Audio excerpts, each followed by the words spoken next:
Welcome to the Falmouth Chamber of Commerce. The Falmouth Chamber is dedicated to working on behalf of our members to make Falmouth a better place to live, work, and conduct business. We are committed to developing the economic, cultural, educational, and civic interests of our community and welcome the support from all organizations to achieve our combined goals. Whether you call Falmouth home, are a summer resident, or a visitor, we hope you take advantage of all that the Chamber has to offer.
Good evening. I would like to open the meeting of the Falmouth Select Board. It is Monday, June 26, 2023. It is exactly 6 o'clock. And I will entertain a motion to go into executive session to discuss strategy with respect to negotiation with non-union personnel, technical, administrative, management employees, and to discuss strategy with respect to potential litigation, former emergency communications officer, and to discuss strategy with respect to litigation, Lawrence School pickleball courts. So moved. A second. Okay, I have a motion and a second. Any further discussion amongst the board? Hearing none, we will take a roll call vote. Pascali, aye. Brown, aye. Scott Price, aye. Zelinski, aye. Taylor, aye, and we will return to public session around 6:30.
Good evening, and welcome to the open session of the Falmouth Select Board. It is Monday, June 26th, at about 6:43.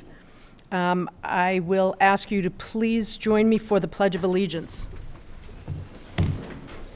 I pledge allegiance to the flag of the United States of America and to the republic for which it stands, one nation, under God, indivisible, with liberty and justice for all.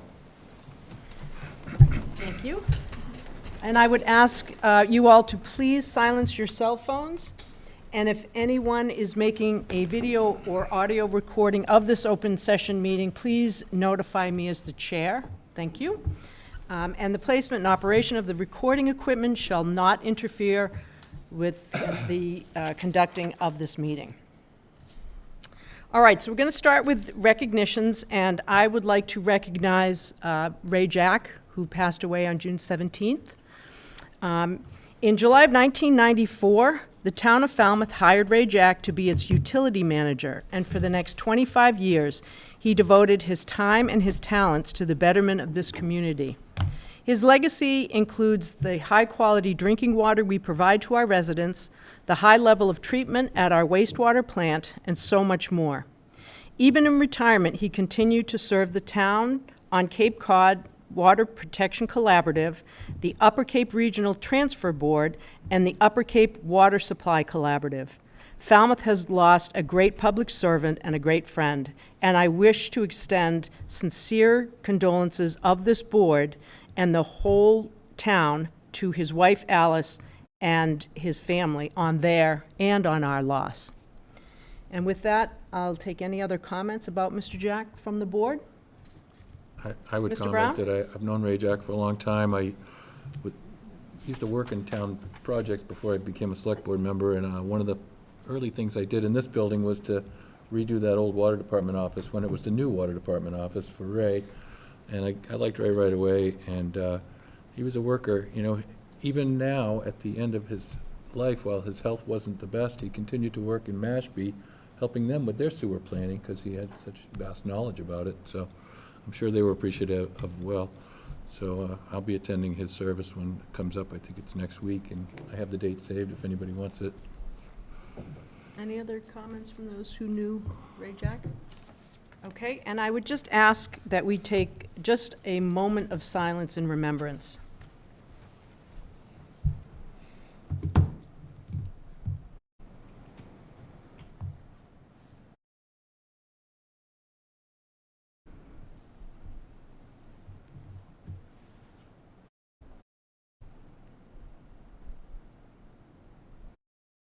Okay, thank you.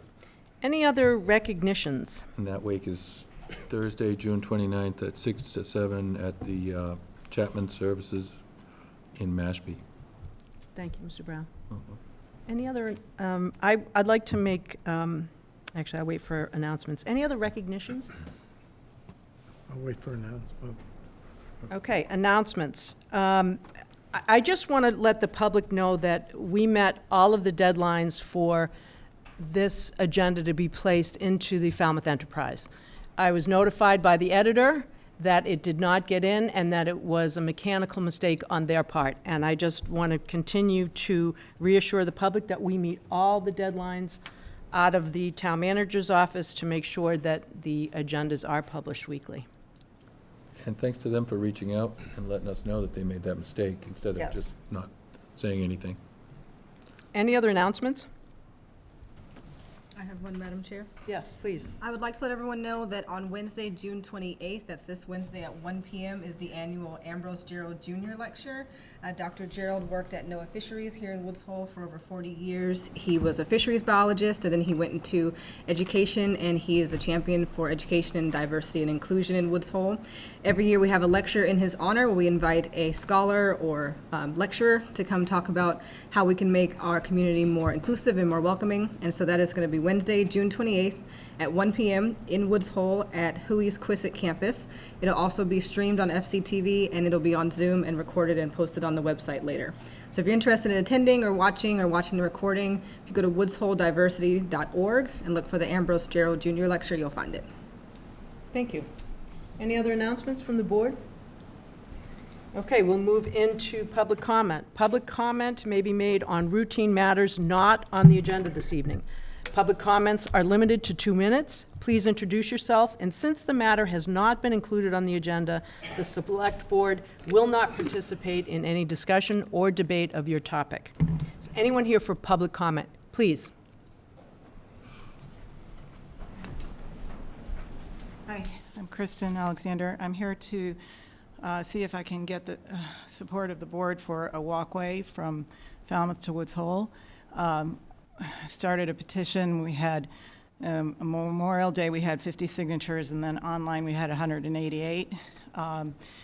The walkway would be funded by the Mass DOT. I've talked to them about it. The Cape Cod Commission is on board with it, and I would hope that the town would be on board with it. We really need access. We need access between communities.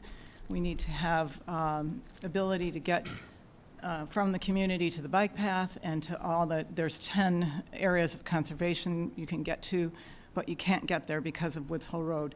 And there are Mass DOT funds that we can get to take a hold of this road that is changing over time. And I think we really need to look at how it's going to be in the future and take a hold of the funding and make it the way we want it for our town. Thank you. Thank you very much. Anyone else here for public comment? You covered it. Thank you, Mr. Finneran. Okay, we will move on to our committee interviews and appointments. For the Conservation Commission, we have Kevin O'Brien.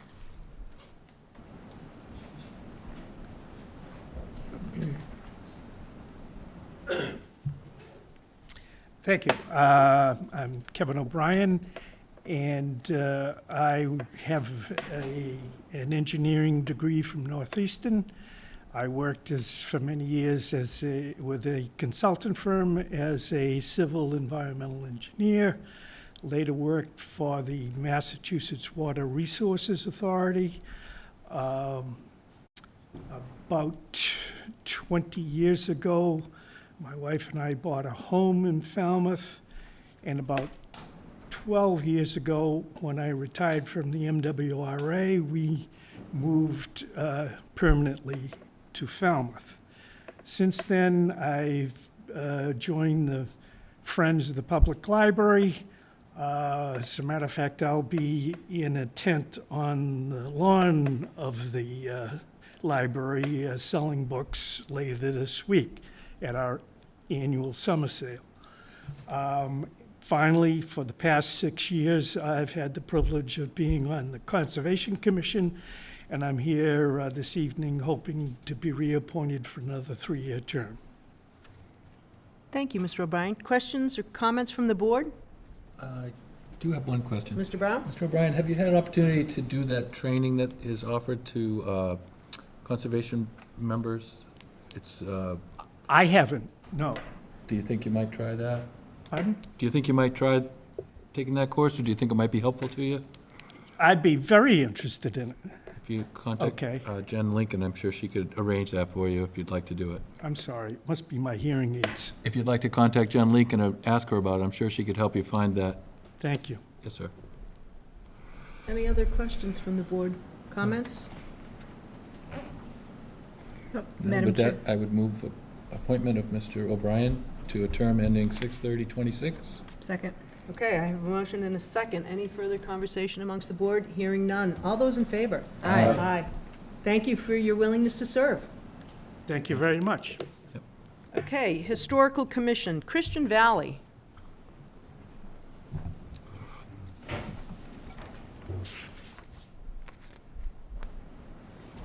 Good evening.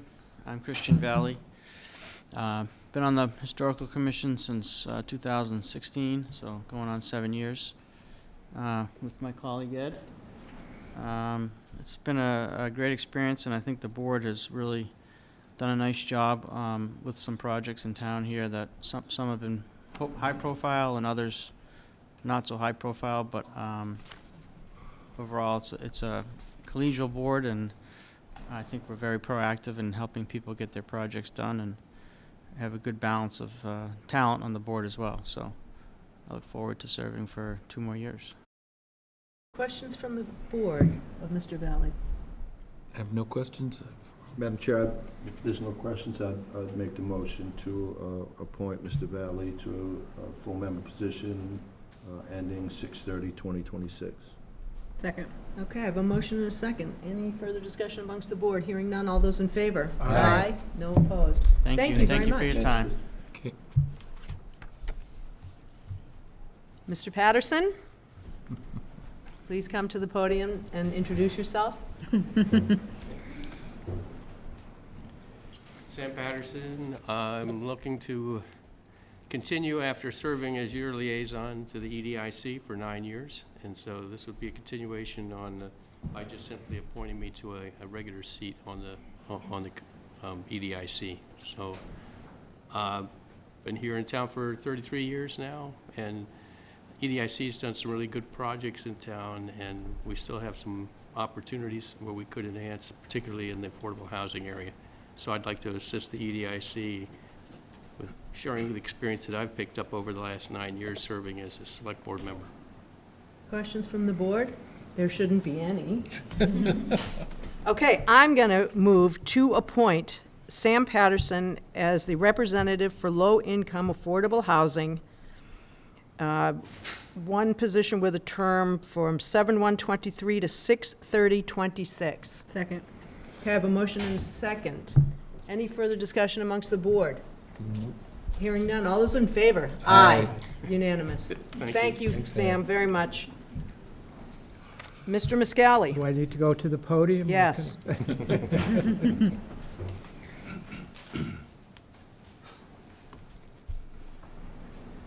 Good evening, I'm Bob Muscali, and I would like to be the Select Board's representative, municipal representative on the EDIC. Over the past 2 years, in my capacity as a member of the Cape Cod Commission, I have attended a number of EDIC meetings and feel that I would be a good addition to the EDIC going forward. Any questions, Mr. Muscali? You sure? I would move appointment of Mr. Muscali as the municipal representative to the EDIC for a term ending 6/30/26. Second. Oh. Okay, I have a motion and a second. Any further discussion amongst the board? Hearing none. All those in favor? Aye. I abstain. One abstention. Thank you. You can And vote for thank you yourself. for your willingness to take that on and have a dual role. Okay, we'll move on to non-regulatory boards. Cultural Council. All right, Sadie Inman. Hi, Sadie. Hi. Can you tell us a little bit about yourself? Yeah, I'm Sadie. I'm a student at Falmouth High School, and I'm here today because I'd like to be a member of the Falmouth Cultural Council. I'd like to support the arts by contributing my time and perspective so that it benefits our community for the next generation. I've also played, in my art perspective, I danced for many years, and I've also played the piano, so I do like the arts. I am so excited to have a young Falmouth High School student apply for this board. I'm very excited. Any questions or comments from the board? Agree with you completely. It's a wonderful Very- thing. Very excited I'm with sorry, I you. didn't hear No, I that. said, I agree with you completely. It was wonderful to have a high school student willing to do this. Maybe you can motivate some classmates. Yeah.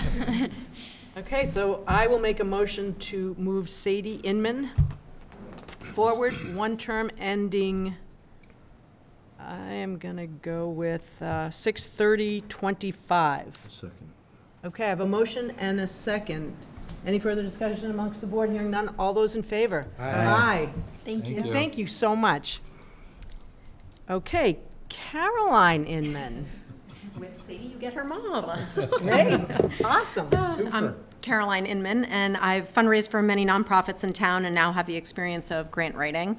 So I'd like to be able to help create awareness in the community such that we begin to attract new individuals and nonprofits alike to benefit from the Falmouth Cultural Council and their generous offerings. So that's my goal.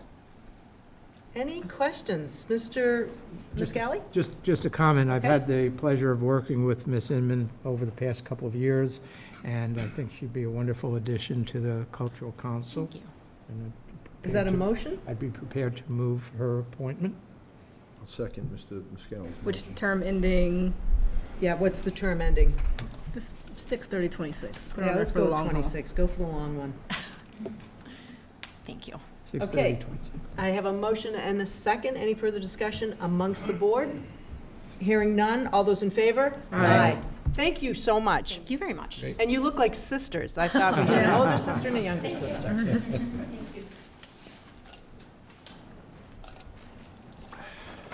Okay. Moving forward, public hearings. Mr. Zelinski, would you read the notice, please? You have to do the uncontested seats. With the reappointments, committee reappointments, uncontested. Oh, you know And what? Madam Chair, if you would allow, I Yes. just have a quick report on this. It's been explained to me, Go we ahead. have 3 folks that weren't able to be with us last meeting, which was June 5th.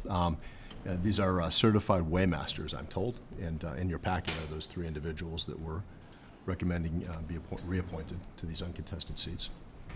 Okay, so we have Joseph Rebello, term ending 6/30/24. Carlos Rebello, same, term ending 6/30/24. And James Lewis, 6/30/24.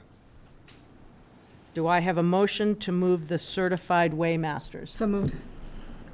Okay, I have a motion and a second. Any further discussion amongst the board? Hearing none. All those in favor? Aye. Thank you for that.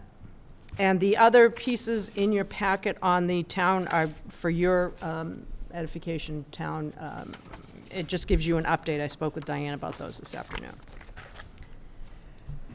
Okay, so we will move into the public hearing. And Mr. Zelinski, if you'd read the notice, please? Absolutely. Notice is hereby given under Chapter 140, Section 183A, the general laws as amended by Chapter 299 of the Acts of the 1926 and amendments thereof, that Falmouth Yacht Club located at 290 Clinton Ave, Falmouth, Mass. Has applied for 4 Sunday entertainment licenses to be executed on 7/2/2023, 7/16/2023, 8/6/2023, and 9/3/2023. Hearing on the above application will be held in the Select Board Meeting Room, Falmouth Town Hall, on Monday, June 26, 2023, at 6:45. Comments may be sent to the Select Board at falmouthmass.gov or out of the Select Board. Thank you, Mr. Zelinski. Yes, ma'am. Mr. Renshaw? Yes, thank you, Madam Chair. Brief introductory comment. The applicant is seeking approval to have outdoor entertainment on 4 Sundays. As you are all aware, this will be the 2nd year the Falmouth Yacht Club has hosted this outdoor entertainment on several Sundays throughout the summer. In your packet, some description of what the event is. Performances will consist basically of acoustic music between the hours of 4 p.m. and 6:30 p.m. The application has been reviewed by staff with no concerns expressed. Thank you, Mr. Renshaw. Do we have a representative for the applicant? Hello. I'm Ariane Damon. I'm the food and beverage manager. Okay. Good evening, I'm John Callahan. I'm a member of the Board of Governors of the Yacht Club and here on behalf of the club governance. Okay, thank you. We are applying for 4 Sunday entertainment licenses. We applied last year as well, and we're planning to do the same entertainment that we had last summer. We have 4 different musical groups that'll be coming and performing in our boatyard under our hoist. If you've been by the Yacht Club, you'll see the basin. It's right there is where they would be playing. It is acoustic music, but it is amplified. And some of the acts last year do, I believe, have electric instruments. So I think when this application was filled out in January, we hadn't agreed on which acts would be used. So in all candor, I want to let the board know that there might be some electrical instruments as well for this, and amplified singing. It's from 4 to 6 p.m. It's a hard stop at 6. This is for members only. It's not for the public, just for Yacht Club members only. And Ari can speak to some of the other issues. Right, and it might be amplified, but we don't want the volume going beyond the yacht club parking lot. Like, we will restrict whatever musical group is coming in if they are being loud. We are conscious of our neighbors, very aware of the driveway that goes right by our club. We have it roped off. It's very policed, I should say that. Questions from the board? I saw in the, oh, I'm so sorry. Go ahead, Ms. Scott Price and I then s- Mr. Muscally. Mr. Warren. I saw in the packet that there was no concerns. Did we receive any complaints last year from any of the neighbors? Not that I'm aware of, no. Okay, thank you. Mr. Yeah, Muscally? just to clarify, the form application said 4 to 6:30 PM, but your supplement said 4 to 6, so It is 6 o'clock. 6 o'clock, okay. Mr. Their Brown? comments addressed any questions I was about to ask, so I think I'm good. Okay, do we have any public comment regarding this application? Okay, hearing none, I will entertain a motion to close the hearing. So moved. Okay, I have a motion and a second to close the hearing. All those in favor? Aye. No opposed? What is the board's pleasure? I'd move approval. There was no concerns last year. 4 to 6 seems like a totally reasonable time. And we did have a lot of comments last time prior to the issuance of the permit, and none this year, so I guess it went well. I'll second Mrs. Scott Price's motion. Okay, I have a motion and a second. Any further discussion amongst the board? Hearing none. All those in favor? Aye. Good luck. you. Thank you. Thank you. Okay, we will move on to a water rate hearing. Mr. Renshaw? Thank you, Madam Chair. As provided under Chapter 119 of the Code of Falmouth, this public hearing tonight is being held in order to establish and promulgate new fees. The proposed rate structure and water rates will be effective with the November 2023 billing cycle. Department of Public Works Director Peter McConerty will be leading the presentation tonight to further discuss the new water fees and rate structure. Thank you. Mr. McConerty? Good evening, Peter McConerty, Director of Public Works. We come in front of the Board of Selectmen tonight for the fourth presentation regarding the water rate studies. The first presentation was an introduction of the capital efficiency plan and the reasons why we needed to take on this, work with this process. The second presentation was, we had our consultant come and give several variables for options for doing water rate studies. The third presentation was from Public Works and also our finance director with how the water rates would be financed and funded. And the presentation tonight, we're going to go through, we took the direction from the select board, and we're going to go through the recommended financing option that we'd like to go with. This includes, it's for a 3-year plan. The presentation will be by our Deputy Director, Stephen Carteret, and we'll be here to answer any questions that you do have. Just as a side to this, I know Steve was going to add to it too, is we're also doing an informational meeting tomorrow morning at the Herman Room for public, for businesses. We're doing this in collaboration with Mike Kasparian from the Chamber of Commerce.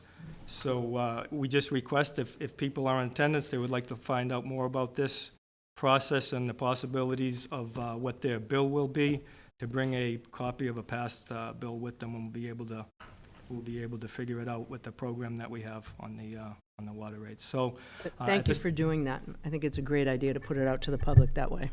it would be, no one can say that Public Works is fast-tracking this, all right? We're trying to do it as slow as, we need to get it done, but we're trying to do as slow as you can, because it is going to be an impact to the funds, it's going to be an impact to the water rates. But, you know, we're trying to put as much information as we can out there to the public. This will be a good informational session for the public, too, also. And we hope to have some businesses along Main Street with Mike Kasparian there also.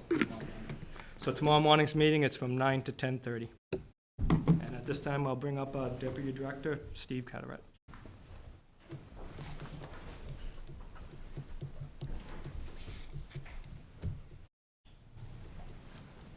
You're slated for 15 minutes.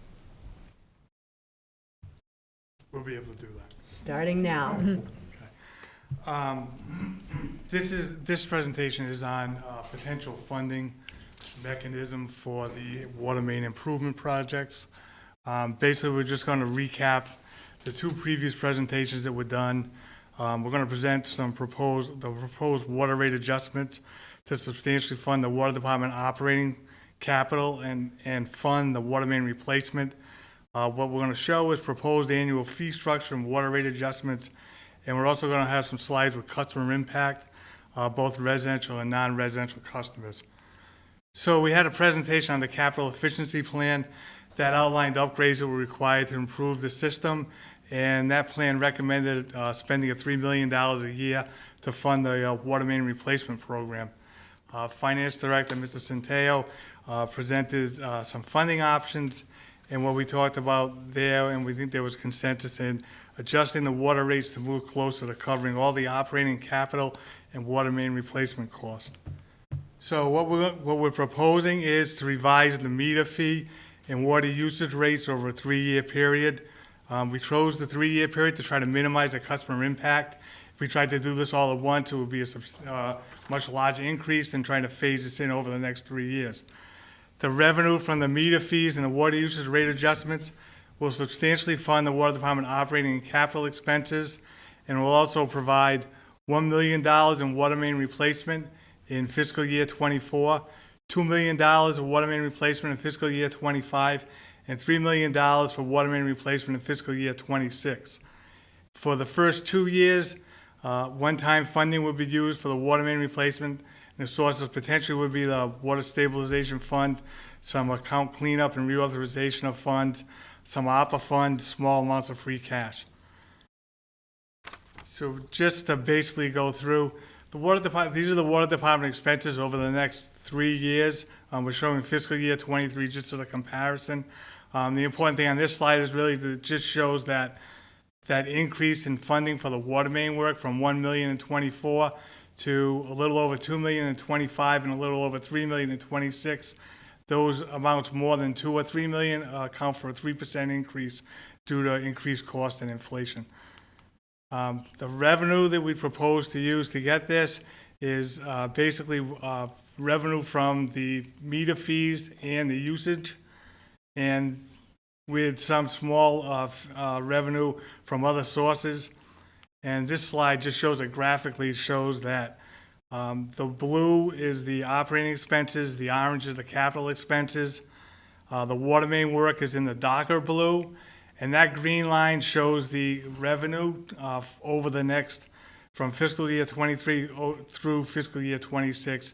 And it shows that with this revised structure, we will be able to generate enough revenue to fund, substantially fund the operating capital and fund the water main work. So what's this going to look like? So we're going to change the structure to a more understandable rate structure. We're going to have a flat fee based on meter size, which will show a table later on to show that. And what we've eliminated is the allowance. Right now, customers have an allowance based on meter size, how many units that they get that's included in the meter fee. That allowance is going to be eliminated. What we're going to do is customers are going to pay for the water that they use. The water rates are going to be a 3-tier structure with increasing rates as you move up the tiers. So the more water you use, and once you hit these certain levels, then the rate per unit is going to increase. And what we like to point out is there is a potential for some assistance with this. Mr. Centeo mentioned the low-income elderly relief that's available.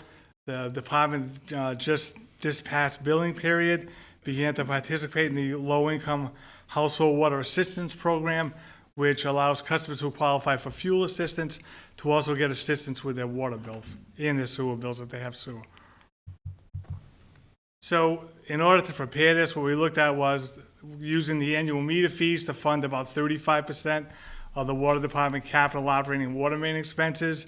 Then what we did was we took the meter fees, and we adjusted those based on, we set the meter fee for the 5/8-inch meter, and then American Water Works Association has what's called meter equivalent ratios. We use those ratios to set the fees, the meter fees, for the larger sizes above 5/8 inches. With the water usage, we have a 3-tier usage rate, and it depends on hitting certain amounts of water that you use. So if you're billed quarterly, once you've used 5 units, that'll trigger to go to the 2nd tier. Once you hit 15 units, that'll trigger to go to the third tier. For semi-annual customers, I'll explain who gets billed quarterly and semi-annually in a minute. For those customers, once you hit 10 units, you go, that'll be the first tier. Above 10, up to 30 would be the second tier. Then above 30 would be the third tier. So what that looks like is this, and I just highlighted the 5-inch meter just because there's a lot of information on this table and it looks very confusing just to look at it for the first time. For 5/8-inch meters, right now, there's an existing fee of $124 per year. In this new structure, the fiscal year '24, that fee will be dropped to $104. In fiscal year '25, it'll go up to $122, and in fiscal year '26, up to $145. For the water's usage rates, right now, if you go above your allowance, you pay $3.50 per unit. In this, what we're proposing would be for fiscal year '24, tier 1 would be $2.50. Once you hit tier 2, you'd be paid $3.13 per unit. Once you hit tier 3, you pay $3.75 per unit. And then the table just shows what it would be for '25 and '26. So just to kind of go over, before we do what impact it's going to have on customers, right now, the water usage on our bills is billed in units. 1 unit is 100 cubic feet. And if you're not really sure what that is, 1 unit is 748 gallons. For a lot of people, it's a lot easier to understand the gallons because that's a unit that you're really familiar with. Currently, we bill residential customers on a semi-annual basis, and commercial and industrial customers are billed quarterly. The residential billing in the future, we're going to try to go to quarterly billing. And if we're looking at doing a pilot program right now to see if we can do the meter reading to be able to do quarterly billing. And we're hoping to have that implemented by July of 2024. And the quarterly residential billing will result in you'd have a lower bill per quarter. So instead of paying twice a year, you pay 4 times a year, be lower. And then it will provide a more consistent revenue stream. So what's this going to look like for our customers? The majority of the customers in town are residential customers. So what we did was we looked at 3 different levels of usage for our residential customers. For a low usage customer, which is about 24 units a year or 18,000 gallons, right now your allowance is 40. So that's 16 that you don't use, you'd be paying for. So it's almost like you're paying for somebody else's water. By eliminating that allowance, now you're going to pay for all the, everybody's going to pay for all the water they use. So right now on a semi-annual bill, right now their bill will be $62. In fiscal year '24, that'll go up to $83.87.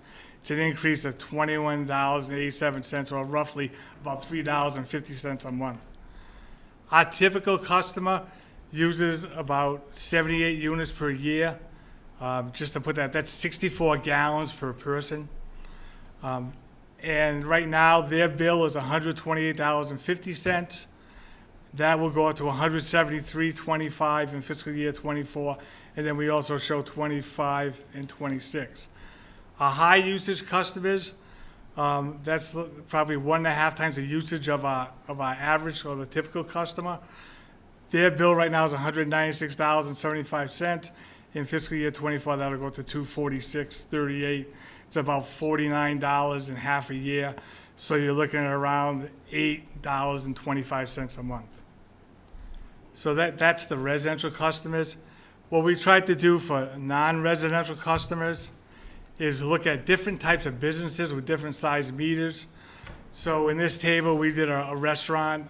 We did 3 different motel, hotel customers that have really different usages. And you can see the increases for each one of those customers. We did the same thing for a convenience store. That would be a convenience store that has, some kind of takeout coffee kind of operation included, like a C-store. We did it for a manufacturing facility, and then we did it for like a boatyard facility. And this table shows their existing bill, and it shows what their bill would be under the proposed rate structure. And then the last group of non-residential customers we looked at a nursing home that uses about 3 million gallons of water a year, or 4,050 units. Their quarterly bill is about just almost $3,700. Under this proposed rate structure, the bill would go up to about $4,200. And we looked at an apartment complex which uses about 2 million gallons a year. Their quarterly bill is about $2,300 right now. That would go up to $2,625 under the proposed rate structure. And you can see the increases for fiscal year '25 and '26. Some things that can be done to try to lower the customers to lower their bill. On our website, we have tips on how to conserve water. Mass Save has rebates for items such as new washing machines, where if their water use, they save a lot of water, you'll get a rebate. You can get potentially qualify for a rebate for those. And then what we're looking into is some water conservation programs that would involve irrigation systems and maybe some smart home vendors that could kind of set up controls that would help to control the water usage. The irrigation is a big thing. In the summer, as you know, we just went into the lowest level of drought, which restricts the water usage. But if you could do something with your irrigation system to help conserve water, it would certainly help with your billing, but it would also help us be able to provide the water that we need to provide for the town residents and visitors. So that's basically it. If there are any questions, I'd be glad to answer any questions. Questions from the board, comments? No, it's exactly what we asked for. It is, and I agree with you that it's overdue, and I think the presentation is excellent and very understandable to people who don't do this every day. They've certainly done their due diligence with the explanations anyway. And we've not only talked about this over the last few months, but we talked about it several years ago and didn't really take any action. So everybody knows that this is coming and it's overdue. I agree. Well done. Very well Thank done. Mr. McConerty? I'd like to thank Peter for his help, and Ed Centeo was a huge help with this. He provided the financial information we needed. Mike Rigetto, the water superintendent, helped out on this. Peter reviewed this presentation for us and helped to give us some good tips on how we should present this and what we needed to include.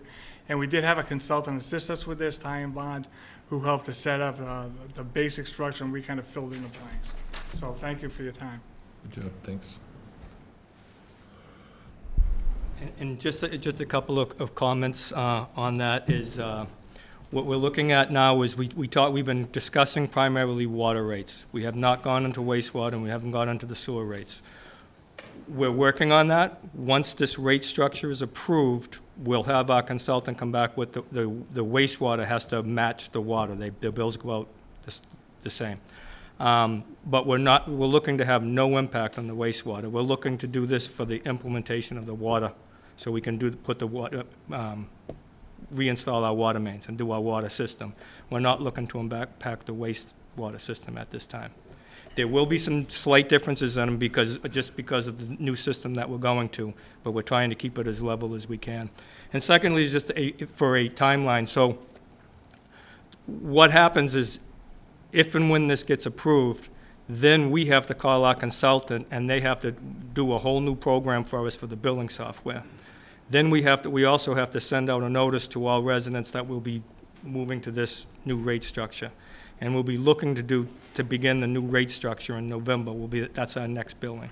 So we're looking to do November, so if we could be somewhere in the mid-July to end of July timeframe, that would give us some time in April, August, and September to go through our billing system. And that's when you'd be looking for a vote from the board?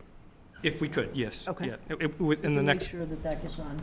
in the next couple of meetings, I think there's a... Sure. Mr. Brown?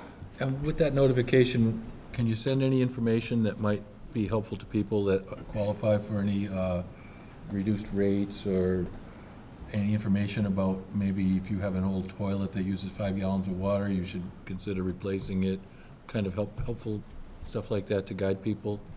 Yeah, we can send that. In our last water billing, we sent for the low income. Oh, you did that Yeah, already? we did send out for HWP, that, yeah. for the water usage, so. Thank you. Mr. Muscali? Yeah, I think it's wonderful you're having the informational meeting tomorrow. Any chance that you might have a second one before July to catch people who may not have been aware of the meeting tomorrow? So Our thought on it is let's see how tomorrow goes. I mean, I think this has been pretty well vetted. I think we've had, actually, the comments that we received back have not been negative comments, they've been positive comments. Residents realize that we need to do this. It's a long time coming, it needs to be done. So our thought is to go through this tomorrow and have this meeting. If need be, we'll do a second meeting. Working with the Chamber of Commerce, we put a blast out on our website, and also Michael sent out to all the members of the Chamber of Commerce. So we're hoping to be able to catch a good portion of the residents and the businesses. If need be, we will, but we definitely want to put this out there and make sure that the residents know that this is where we're going. Because, this is going to be in the next couple of meetings, we'll be asking for a decision from the Is your board, meeting recorded or? So FCTV will be Perfect. will be there tomorrow. It'll be live recorded. So you'll be able to stream it or look at it? It'll be in a loop on it. Yeah. It will You be, should be able correct. to look at it at other times. Mr. Brown, did you have another question? No, that was what I was going to ask. Okay. Anything else from the board? Nope. Mr. Finneran? Do we have to close this hearing? Thank you. No, you want to leave it, Leave it open the question was, do we want to close the hearing? We want to leave it open for the next for the meeting. next Thank you. hearing.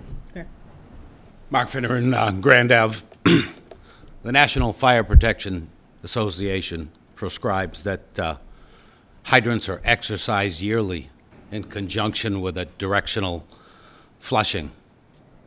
We never did that anywhere near as much as we should have, and that has a lot to do with why we're sitting here this evening. And I think along with this rate hike, you need to reconsider exclusion meters for those who irrigate because they're unjustly charged a sewer fee on that water that they're putting on their lawn or their garden or whatever, and that's just not equal treatment. And these rates are quite substantial, this raise. I don't dispute that this needs to be done. As a matter of fact, for the better part of 2 decades, I've been telling you that this was coming. Again, you're coming to the public for a large amount of money. In the past couple of years, we've had overrides to staff fire stations. The overrides were granted by the voter and the fire stations still remain dark.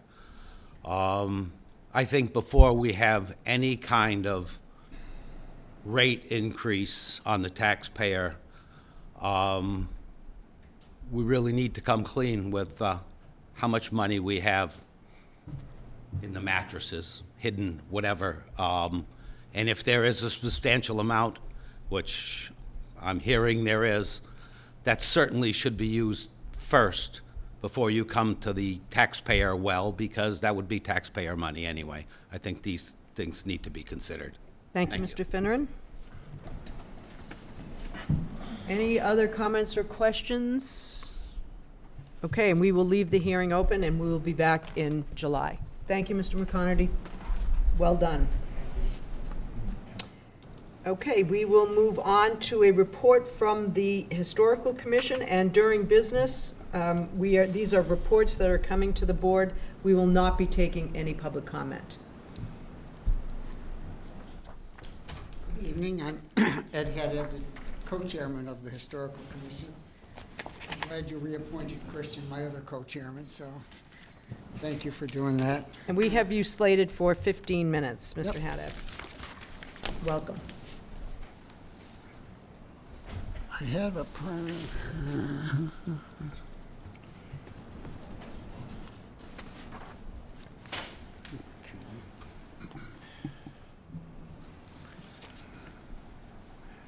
Sorry. I just don't know how, set up the present. I just don't see the icon for the. It's, go up here, slideshow from beginning. Great, thanks, Peter. So like I said, I'm the chairman of the Historical Commission. So the commission members are myself. I've been co-chair. I've been part of the Historical Commission and the Historic Districts Commission before this for about 16 years. Just to refresh your memories, we did have a Historic Districts Commission and a Historical Commission in Falmouth. And in 2015, the Board of Selectmen merged the two boards together to form the new Historical Commission. So these are our members. Annie Dean has been on for a while. Joanna Reed is an architect. That's one of our requirements. Tamsin George is experienced, was part of the Museum on the Green. She was the chairman of the board of the Museum on the Greens, a long experience. Christian Valley, obviously, with his building experience, brings a wealth of information to us on materials and certainly construction issues. Lee Drescher was part of the old Historical Commission, and a newer member, Mason Wilcox. The Planning Department supports us with Jed Cornock and Melinda Tundera. So the Historical Commission has two roles. Because of the merge, we have a regulatory role. We're a regulatory board. We issue certificates of appropriateness for exterior changes in the historic districts. And we have 7 historic districts, as you hopefully all know. Our meetings are monthly on the first Tuesday of each month. We maintain design guidelines that are printed and we update as needed. They're online for residents to look at, and so they know what our expectations are. And we're continuously reviewing new materials. This is something that the board in the past had regularly been criticized. Everything was wood, had to be wood and natural materials. And what's been happening over the last few years, new technologies, and what we're finding is, and this is again with the aid of Christian Valley, is that some of the synthetic materials are better than the wood materials. Wood materials aren't even as good as they used to be. So we've made a great effort to work with homeowners so to make sure that they get to do what they want. We maintain what we need to do, but they get the best product for their homes. So we have a new blend of a lot of synthetic materials now that we're adding to our design guidelines, as well as new technology, things like solar panels, for example. The advisory side of our committee is we advise the town and the Board of Selectmen on the preservation of Falmouth's historic assets. So that's a non-regulatory changes that, as things come up, we get inquiries about things going on. We assist with different committees that are trying to do things. So that's on an ongoing basis. And I'll share a few of the advisory things as we get further in the presentation. So this is just a history of our regulatory activity. The last full year, 2022, we had 100 applications.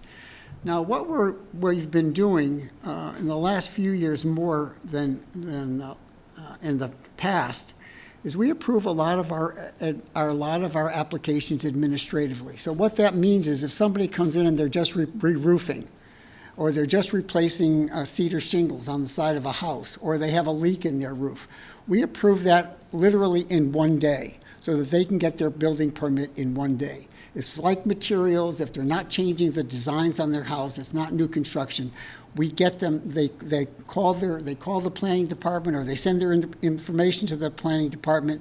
The planning department contacts me either through a phone call or an email, and they'll get an approval in one day. So that's one of the things we've been able to do. As you can see, in 2022, more than 50% of our applications were approved administratively. That means they got approved in one day, and they got their letter or their building permit from the building department within 2 to 3 days. So we expedite that process. That was an old complaint in the past, that it just was a very burdensome process. This year so far, we have had 42 applications, and almost 70% of them have been approved administratively.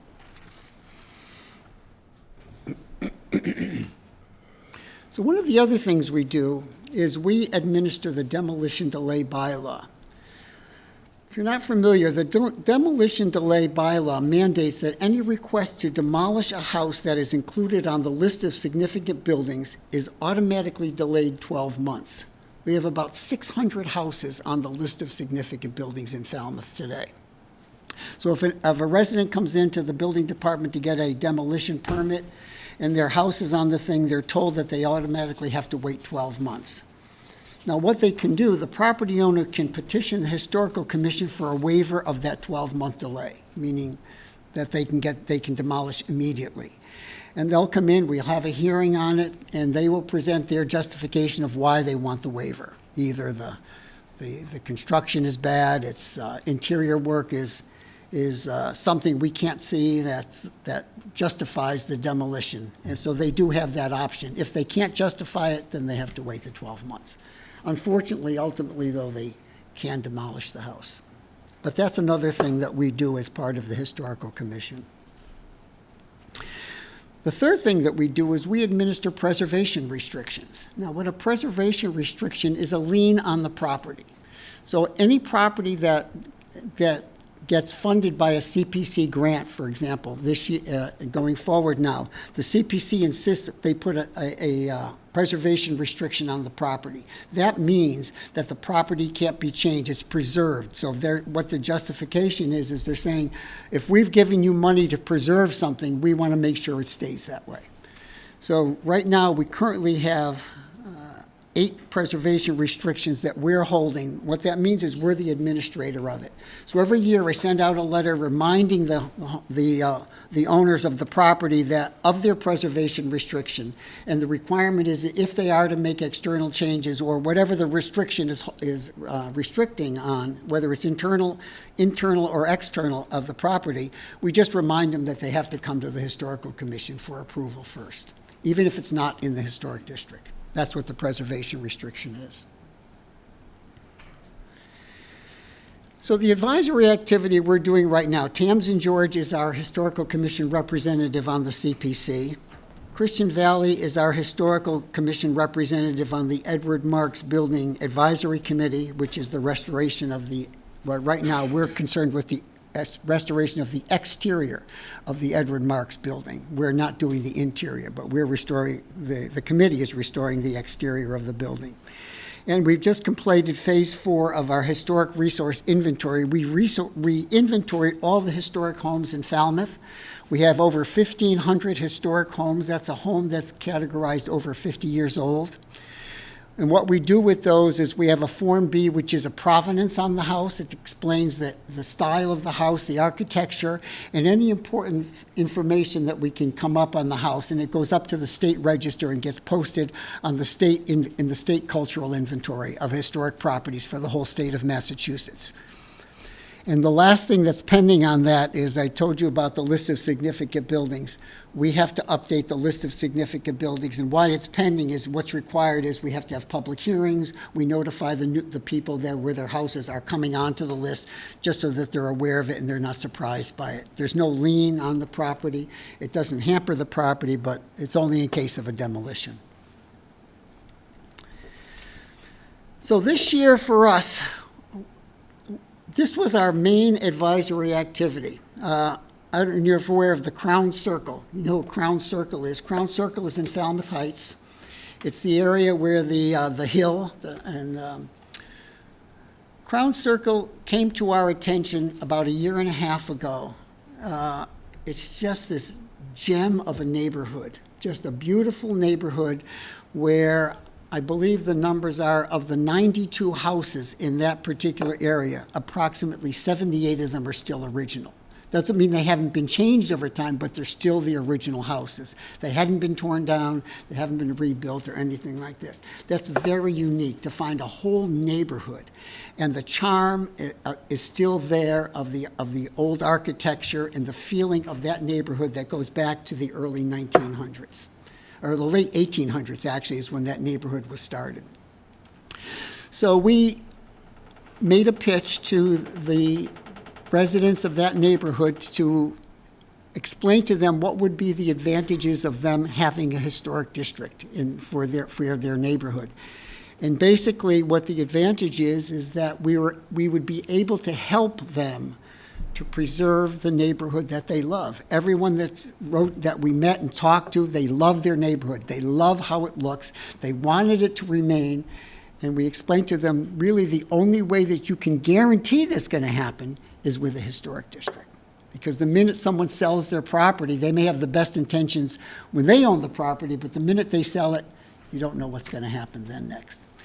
And in your packet, there's 2 letters, just to give you an explanation. There's a letter that we also sent you last year recapping all the work we did. This really took our attention for the whole year. We did a lot of work because we wanted to make sure we did it right. If we did come up with a approval that they wanted it, we wanted to make sure that everyone was on board, and we clearly told them from the beginning that this was going to be their decision. No matter what we felt about it, no matter whether we felt it was the right thing for them to do, it was going to ultimately be their decision. And ultimately, we sent out a public survey in November, a written survey to all of the residents, and of the results that we got, 60% were opposed, 40% were in favor. So at that point, we never even brought it to the select board because we didn't feel that we had the right to, because the neighborhoods told us that they weren't ready for it. So we didn't bring it to you. But that took a lot of our attention, if not all of our attention for the year. That was the big thing that we did. Can I ask a question about that? It's unfortunate, but... Do you mind if I interrupt just to ask a question about that? Sure. Is there any way that you could incentivize that so that the residents might be more inclined to want to join up? The only way you can incentivize, because I've thought about this even with the other historic districts. I mean, when I think about 1975, when the historic districts were started, the people that ran those districts were really given nothing. I mean, they didn't get a tax benefit, they didn't get any kind of a break, but they just had to suddenly follow these rules, which many at that time found very cumbersome. That's why a lot of people objected to it. So, I mean, you can do things like, some tax rebates or things like that, but that's the kind of rebate you would probably have to use to incentivize them. Seems like such a shame. I understand that was the first planned residential development in the country. Yes. And it's pretty historic. I mean, it would be great, taking care of an old house is difficult. There's a lot of painting and trim work to be fixed. I wonder if there could be any use of CPC funds. I know we've used them on like churches and things. It's sort of a private entity. But I wonder if there's any way to incentivize using CPC funds to give some help to these folks to maintain these houses rather than tear them down and build new ones. One of the things, even as another incentive, if you're aware, the CPC will only fund projects that are run by nonprofits or a municipal government. They won't fund private individuals. I've spoken to them several times about it. They will consider it. We had a changeover unfortunately, with Paul's passing, and then, it started all over again. But that's a great incentive right there. If we can incentivize that people within a historic district could be eligible for CPC funding for certain types of projects, for restorations of historic homes, that would be another great incentive. Okay, thank you.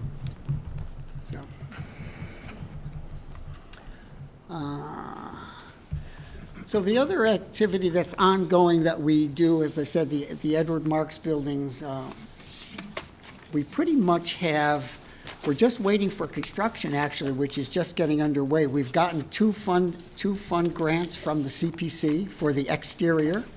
We've got a lot of money for the exterior, and we're pretty excited about what the plans are for the restoration of the exterior. The old burying ground, we're working with Steve and the DPW on that project. We had a little bit of a hiccup, but it's still moving forward. But we work, we sort of as an advisory group, and just to help them out wherever we can. Washburn Island, I'm not sure if are you aware of the old burying ground restoration that's going on? Okay. Washburn Island, I don't know if all of you are aware of what went on in Washburn Island. A resident called Neil Good came to us, and he made a great presentation to us. Washburn Island was a training ground, an Army training ground to train the Army for the invasion of Normandy. So they actually set up a base there, and because on the shore, and they actually had hundreds, if not thousands, of soldiers there during the war to train for the invasion of Normandy. And it's all gone now, but it's a lost history. So what Neil Good is trying to do, he's come to us, and he's trying to get National Register status. He's working with a lot of different groups. He's doing all the work on his own, and we're helping him wherever we can. We're actually trying to set up a tour with the Enterprise and myself and some other people to just go out, and he's going to show us around where all these different sites were. It's a fascinating story. That's one more thing? Let him finish up because he's running out of time. All right, And I'll get to you, Mr. Brown. Okay. The Book of Falmouth. The Book of Falmouth is something that the Historical Commission did in 1986. They printed 5,000 copies. They're gone. So what we're talking to, we had a group of people come to us, the Eight Cousins Bookstore mainly, and some other folks said, we'd like to get it reprinted. How do we do this? So we formed a little committee, and we're going to see if it's possible to be done, because it's a valuable resource of Falmouth's history. And then lastly, there's a new project we're working on now, again with DPW, is the historic district markers. There's some small markers out there, but what we're talking is the kind of things when you go into a town, it says, welcome to Falmouth Village Historic District, a National Register site, something that's very visible. It shows off our pride. It's something that the neighborhoods where the other 7 historic districts have been asking for. Actually, we've had people come and said we like them because we're proud of our neighborhood, and we want to show that we're a historic district. So that's just a project we're just starting on right now. We'll come to you when we have more information on that. And that's it. Mr. Brown, did you want to ask your question? I just wanted to mention also, you didn't mention that Neil Good was telling me that the Vikings, he's pretty sure that the Vikings have been on Washburn Island as well. I can only do one thing at a time. Any other questions or comments from the board? Very informative. Good. Mr. Haddad, I really appreciate And it. I hope the new members of the board, and Mr. Renshaw, you become familiar with our board and what we do. Because Falmouth is a treasure trove of historic assets that I think we need to appreciate more so. Thank you. Thank you very much. Thank you very much. Okay, next up, we have a presentation update report, Water Quality Management Committee. And we have you slated for about 40 minutes. Good evening. If somebody could set me up here. All the time. What happens if he goes over? You know how to do this? I've got a hook Wake it right up. under my Wake it up. Escape. Escape. I can't see on here very well. Falmouth Historic Commission. There we go. There you go, and you want it on slideshow. Okay, you're wasting time. So you can use these arrows, or you can click. Let's see if this is working. Yeah, so you can use that as So well. I have to aim it at that. No, I don't think so. Just I press don't know. which I one? think it's at the computer. This moves it forward, and this Fine, moves it okay. back. We'll be going forward. Okay. Okay. Thank you very much, and welcome, Mr. Renshaw. Thank you. And my new selectman here, Bob Miscali, and my old colleague from the wastewater planning 12 years ago, Doug Brown.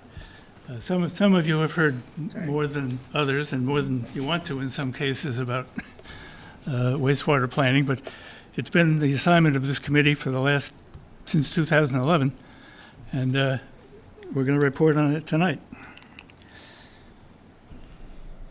Okay. Oh, smokes, what's that? This doesn't do much. Yeah, I'm not sure. If you're having trouble, you can use the arrows on here. Okay, leave this one. There we go. Get that out of your way. Okay, we went too fast. Let's back it up. No, it doesn't back up. Okay. Oop, there you go. Okay. This is the one for forward? Yeah. Okay. 22 years ago, the Mass Estuaries Project came to Falmouth. We were the first town to actually participate in that. Well, that was a program where the state put up half the money, the town put up half the money, to look at each one of our estuaries and see why they were deteriorating. Falmouth has 14 estuaries, which is more than any other town in Massachusetts. It's 40% of all the impacted estuaries on Cape Cod. And it encompasses 14,649 individual homes and businesses. They are all in nitrogen-impacted watersheds around these 14 estuaries. Okay.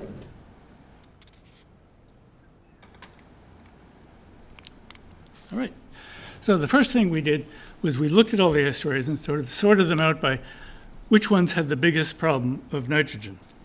As you can see, the ones on the west coast, the ones along Buzzards Bay and even down to Oyster Pond, have relatively small amounts of nitrogen impacting them. The ones on the south coast have huge amounts of nitrogen impacting them. So early on, the selectmen decided, let's concentrate first on the south coast estuaries with the biggest problems. So we hired a consultant back then, and the consultant looked at those south coast estuaries, and they recommended sewering all the peninsulas, top to bottom, and then when you were done with that, they wanted us to sewer north of Route 28 as well. And they came in with a price tag of $600 million in the year 2009, which is the equivalent of about $900 million today. Well, needless to say, the town did not think that was a good idea. But they did recognize we had a problem, and we were going to approach it, and we were going to approach it Falmouth's way. So we did a few things back in 2011. First, they created and funded the Water Quality Management Committee. They gave us money to do projects, to do demonstration projects that show what alternatives would work in addition to sewering. We knew we had to do some sewering. We also knew that there had to be some alternatives that would move the process forward without sewering every inch of the place. We had another couple of policy ideas at the time that the town was very keen on. Do the densely developed peninsulas first. They're right next to the estuaries, and they were contributing nitrogen right away. It wasn't coming from 3 miles up. Finally, we all agreed that we were going to fund these projects using Peter Boyer's famous windows of opportunity. When the old debt died off, the town could take on new debt and not raise the tax rate.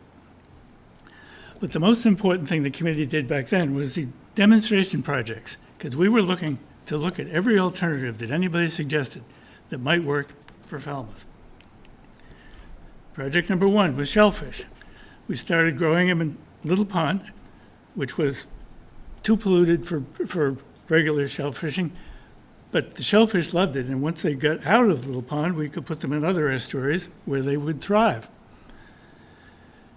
We created this partnership with the aquaculture growers, which is it's a model that other towns have jumped right on, because what it basically says is, we, the town, will get the permits from the state for growing shellfish in the estuaries. We will provide the bags, we will provide all the equipment you, the growers, need to do this. You, in turn, will come in, grow the shellfish, sell the shellfish, and 2 things will happen good for the town. You will pay the town money, and you will report to the town and to the DEP how much nitrogen you've taken out of that water body. So we've got 1.5 acres of this right now in Wacoit. We're figuring that the amount of nitrogen that gets taken out by that 1.5 acres of shellfish is equivalent to sewering 40 houses. Okay?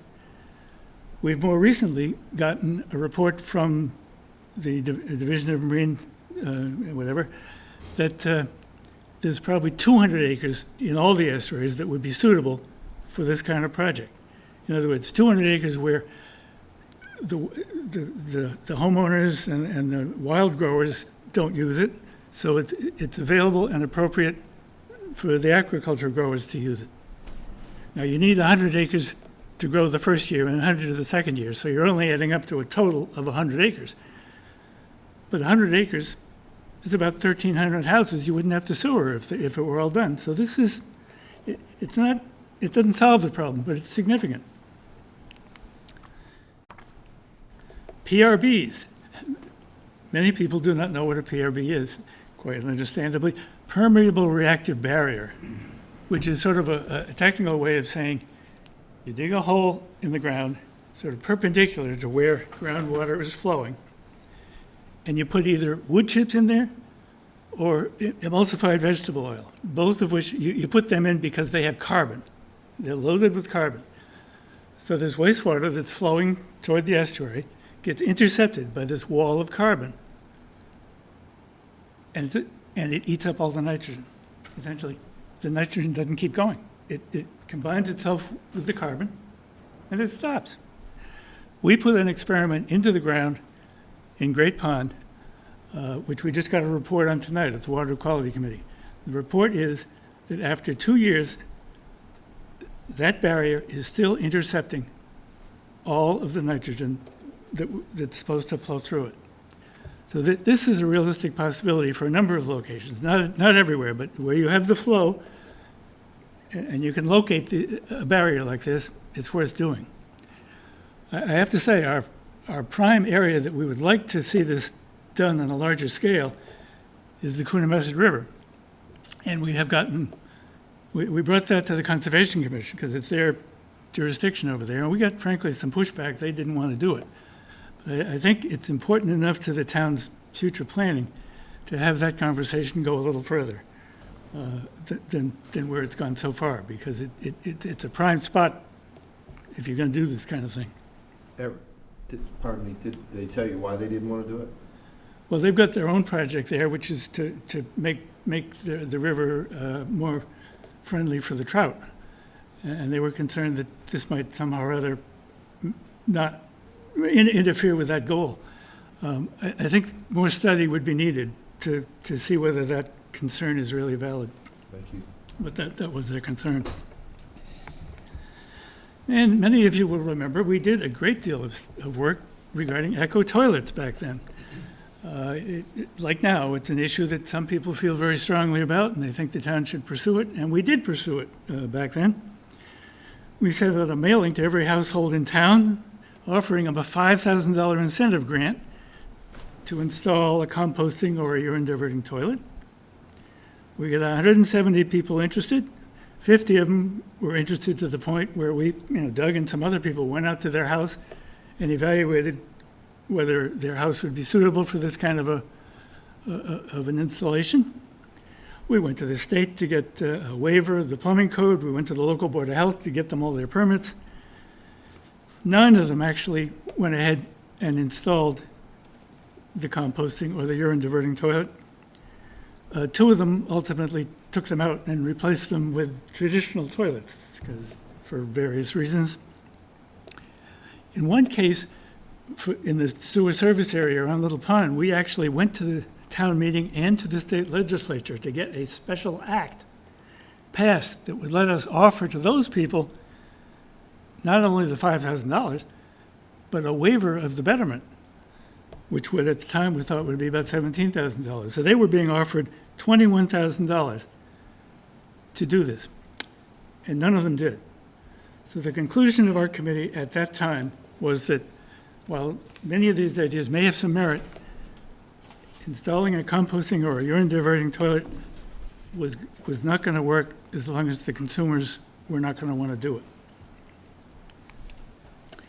Inlet widening is a great idea that can reduce a lot of nitrogen at relatively low cost. And we're talking about in Bourne's Pond, the channel, which is now 50 feet, if it gets widened to 90 feet, all the estimates are that the amount of nitrogen that needs to be taken out of that estuary will be reduced by half.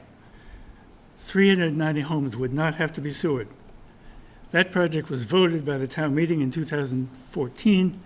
It has all its permits.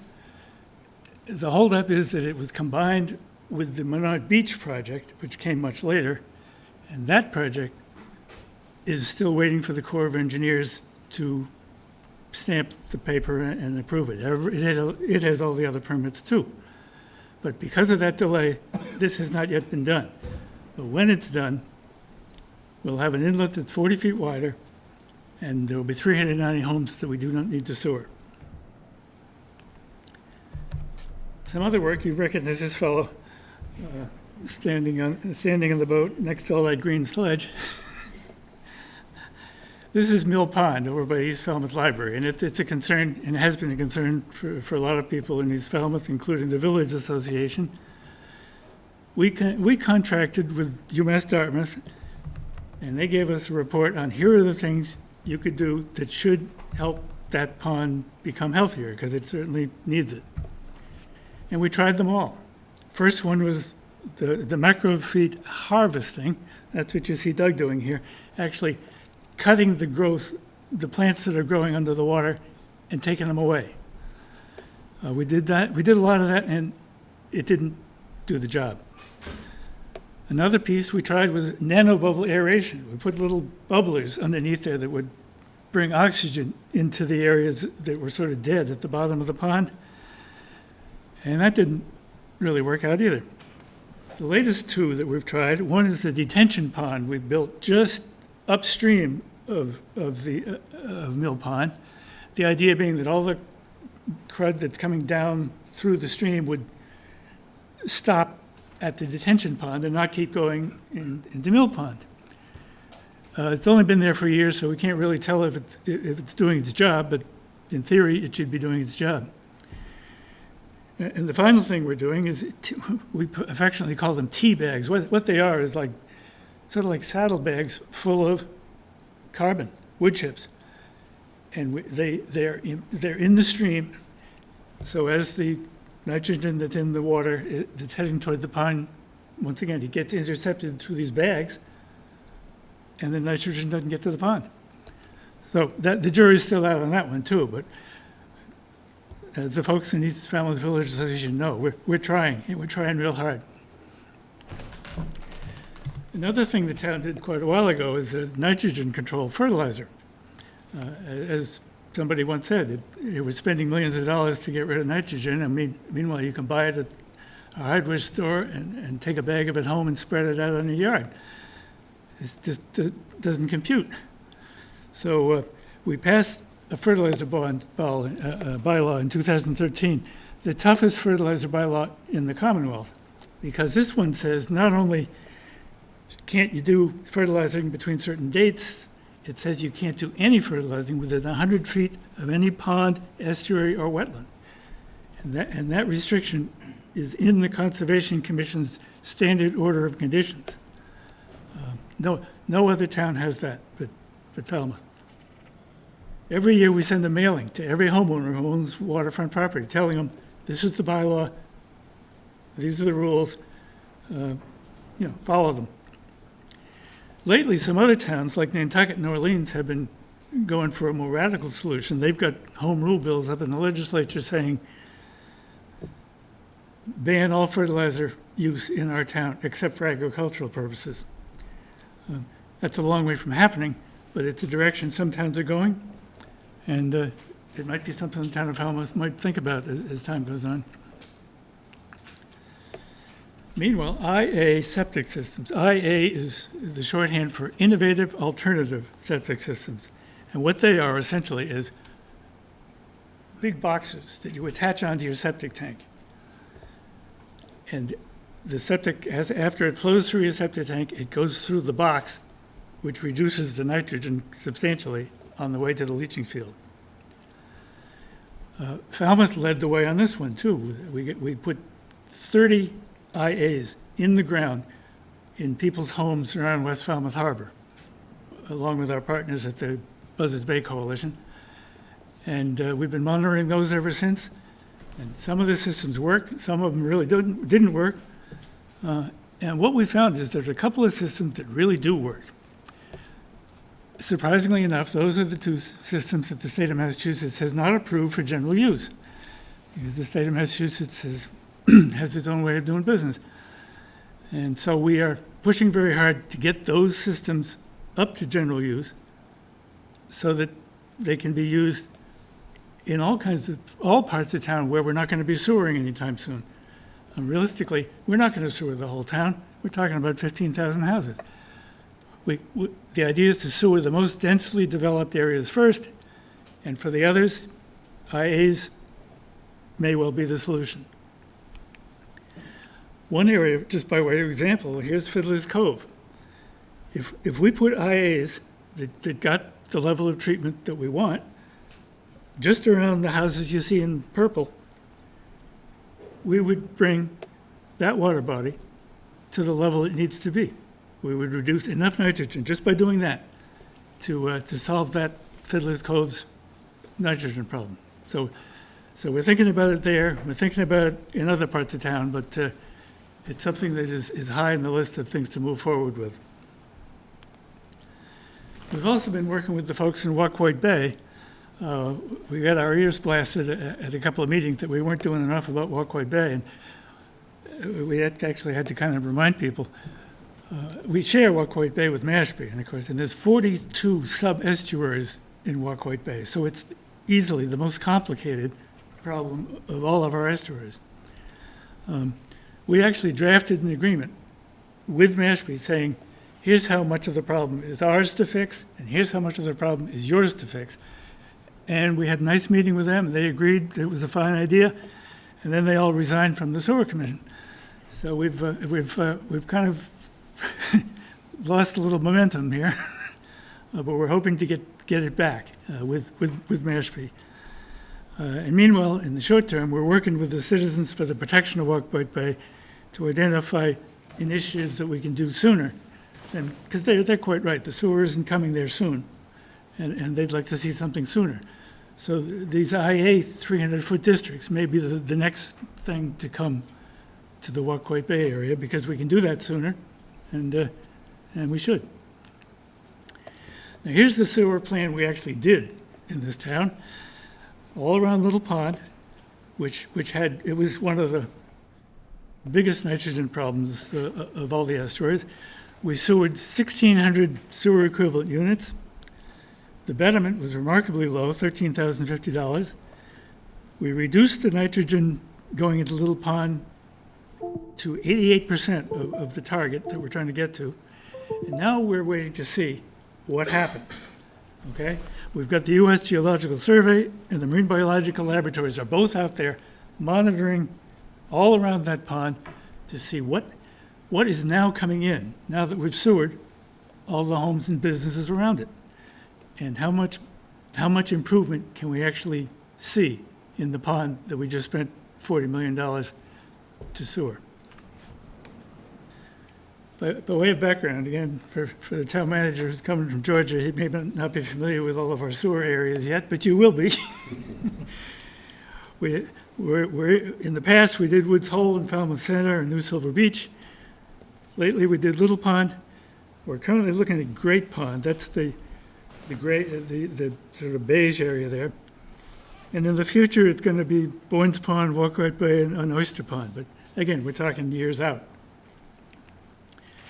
Here's the more immediate area.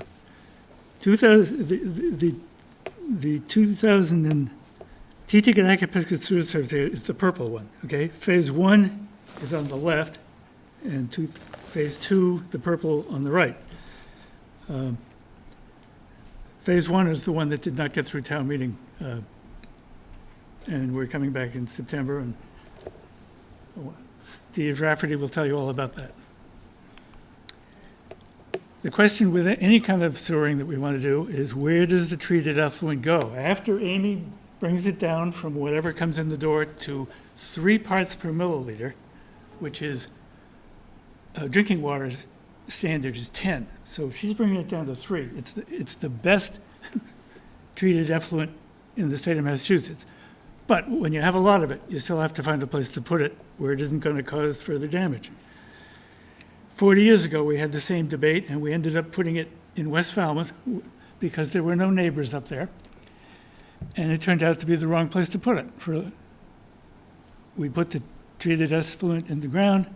It went into the ground at a high level of nitrogen, and it ended up in West Falmouth Harbor, to everybody's dismay. And it's only now how many years later, that it's getting through the ground, and the lower, the 3 parts per milliliter kind of nitrogen is finally reaching the harbor. But for all these years, we've been putting high level of nitrogen right into that harbor. It was a mistake. So we're looking for other sites, and we spent the last couple of years doing that. You can see these circles here. The Allen parcel and the Augusta parcel and the open sand beds are all land-based parcels. Buzzards Bay and Vineyard Sound are the outfalls. You're going to hear more about the outfall proposal from Steve. I'll go quickly on these parcels because some of you have heard this before. The Allen parcel, it's a good size. It's got a lot, the town owns it. It takes a good volume. It's upstream of Great and Green Ponds, so it's going to be contributing nitrogen to those water bodies, which are the ones we're trying to get nitrogen out of. But it's an option and a viable one. The Augusta parcel, next to the Falmouth lumber, again, the town owns it. It's got good capacity, great soils. Once again, it's upstream from the water bodies we're trying to clean up. So it has its pros and its cons. The sand beds are right next to the treatment plant now. We own that. We've already got the location for this. It's got a lot of merit in the short term. Long term, no, but in the short term, for the next 5 to 8 years, we need a place to put what's going to come from T-Ticket and Acapesket. In the long term, we're talking about an outfall, which Steve will once again paint the picture on that one. But if we're short term, we would need 14 and 15 to make the long term work. One of the issues that was raised about 14 and 15 is from the folks in West Falmouth who were concerned about Herring Brook.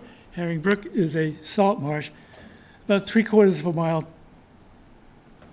toward the ocean from site 14 and 15. They were very concerned that any additional nitrogen that you put into the ground at 14 and 15 would get to Herring Brook and cause that to deteriorate. This board authorized a study by UMass Dartmouth of that very question. What would happen to Herring Brook if we put more treated wastewater into sites 14 and 15? The answer came back last month. Nothing. Herring Brook is a healthy salt marsh. It can accept higher nitrogen inputs, and the quantity we'd be talking about putting in a short-term basis would be much less than anything that would ever impact Herring Brook. So that question has been answered. 14 and 15 is a viable site for our short-term needs, and the science is there to support that position. So then, the outfalls, as I say, we're going to talk about more. We did look at Vineyard Sound. We did look at Buzzards Bay. Steve's going to fill you in on the details of that and where the information has taken us and what we've concluded would be the best thing for the town of Falmouth. Here's the policy that you folks adopted back in December of 2021. Designate the open sand beds 14 and 15 as the discharge site for the next 2 projects in the short term, contingent on that report. Well, we got the report. The report's good. So 14 and 15 is a go. Your second recommendation was to consider ocean outfalls in both Buzzards Bay and Vineyard Sound, along with the land-based options for the midterm and the long-term flows. And we did that, and we're here with a recommendation on that. The third piece was to allocate some money to study the outfalls, and you did that, and we have spent the money, and we'll have a report on that. So we have some good news to report here, and this is sort of interesting because it's counterintuitive to everything we've been talking about for a number of years. The Ecosystem Center, this is Ivan Valiella and his team, which are the best in the business. Water quality in the Buzzards Bay watersheds, they found, has improved as a result of the decrease in nitrogen from atmospheric deposition. See, all these years we've been thinking, what can we do about the septic tanks? That we've been putting into the groundwater, into the estuaries.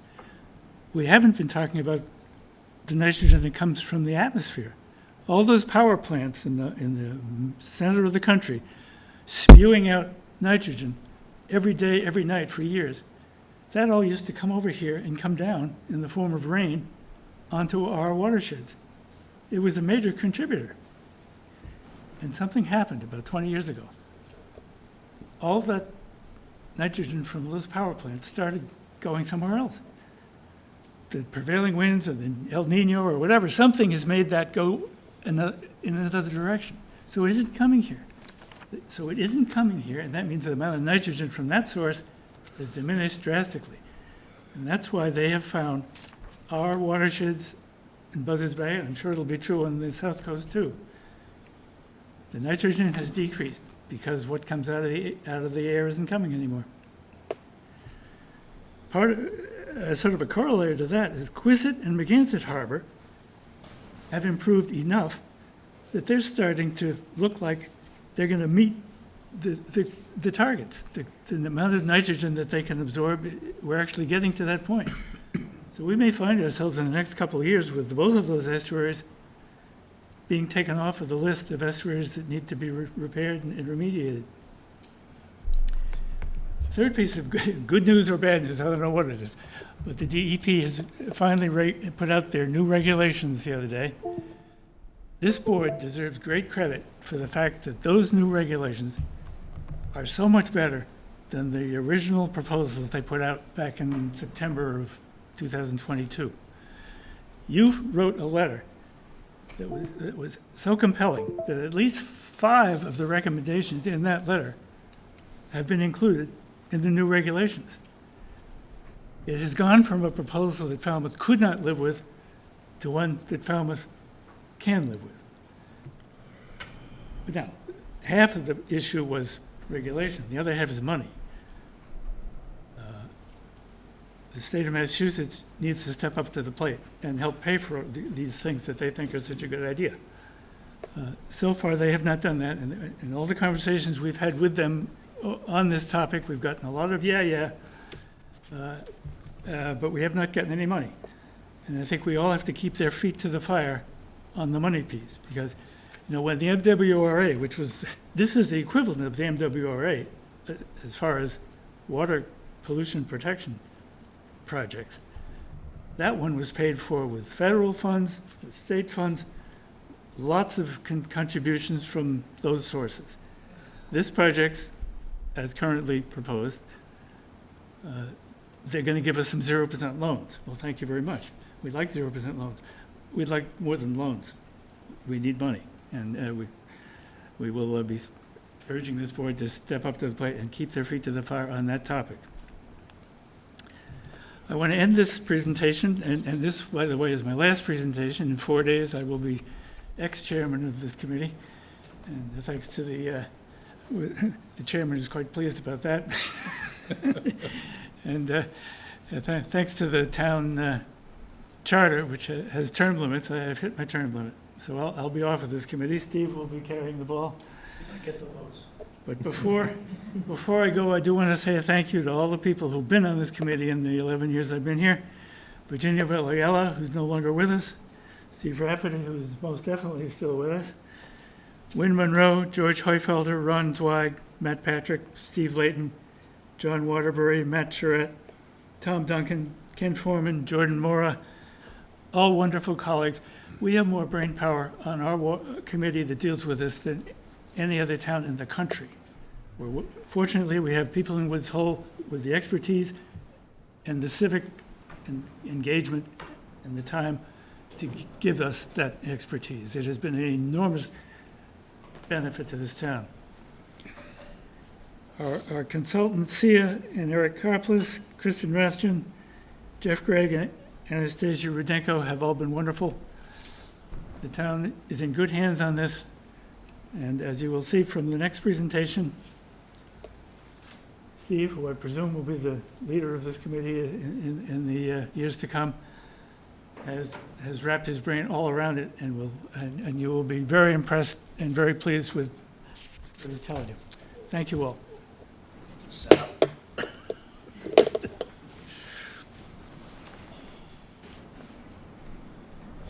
So Eric just did a fabulous job of telling you where we started and what we've done. I am now going to tell you where we're at and what we need to do and what we're going to continue to look at. Obviously, we're all aware that at the last town meeting, we did not get the funding for the design of the Great Pond.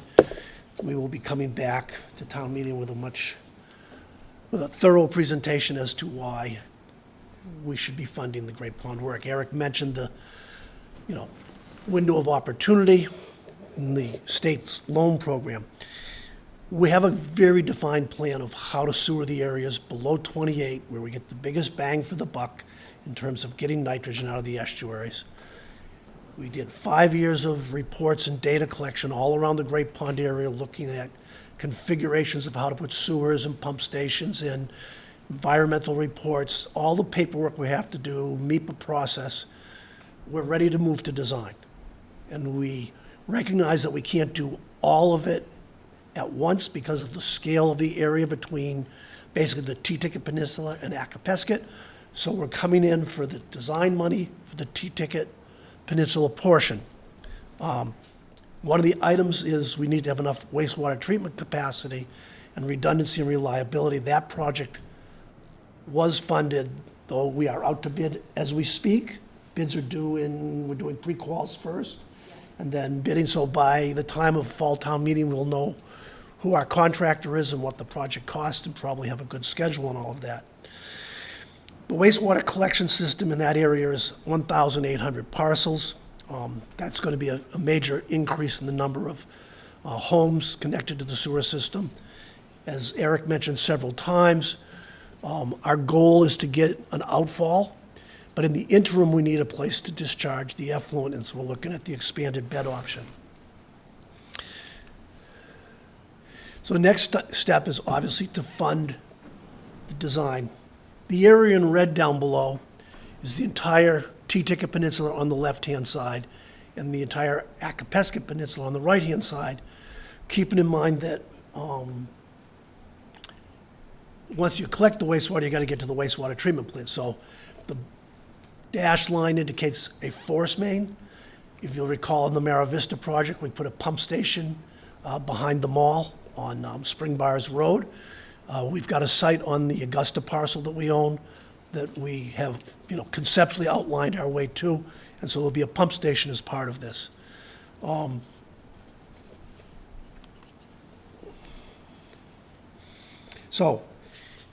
couple of people have said, well, stop sewers, we should rethink. We've been thinking about this since the committee was first put together. We go back to that graph that Eric put up very early on. Great Pond is our biggest challenge in terms of the amount of nitrogen to pull out, the way that whole system works. We can't be chipping away at little amounts. We've got to really remove nitrogen, and the sewer will do that. It's the one thing that is certain to remove it. It's not a demonstration, it's not a pilot, it's not a hopeful. It's a big project, but we know that it will make a positive impact on that pond. There are new Title V regulations. They are putting some pressure for communities to step up, get approved plans. We have an approved plan. The new regulations will allow us to take our approved plan and roll that over into a watershed permit plan, which is good. There is debt drop-off that makes for available funding, and we've confirmed that over and over. But more importantly, there's a whole process when you have these projects of letting the state know about the projects through their funding mechanism, the state revolving fund program, which gives the town a 0% loan. There's a little bit of an interesting wrinkle about these loans. They actually pay the construction costs as you go along. In other words, if you're a builder, as Doug might tell you, you go to the bank and get a construction loan and you pay interest on that construction loan, and then you get your 20-year loan when the project's done. The state, we submit bills to the state on a monthly basis.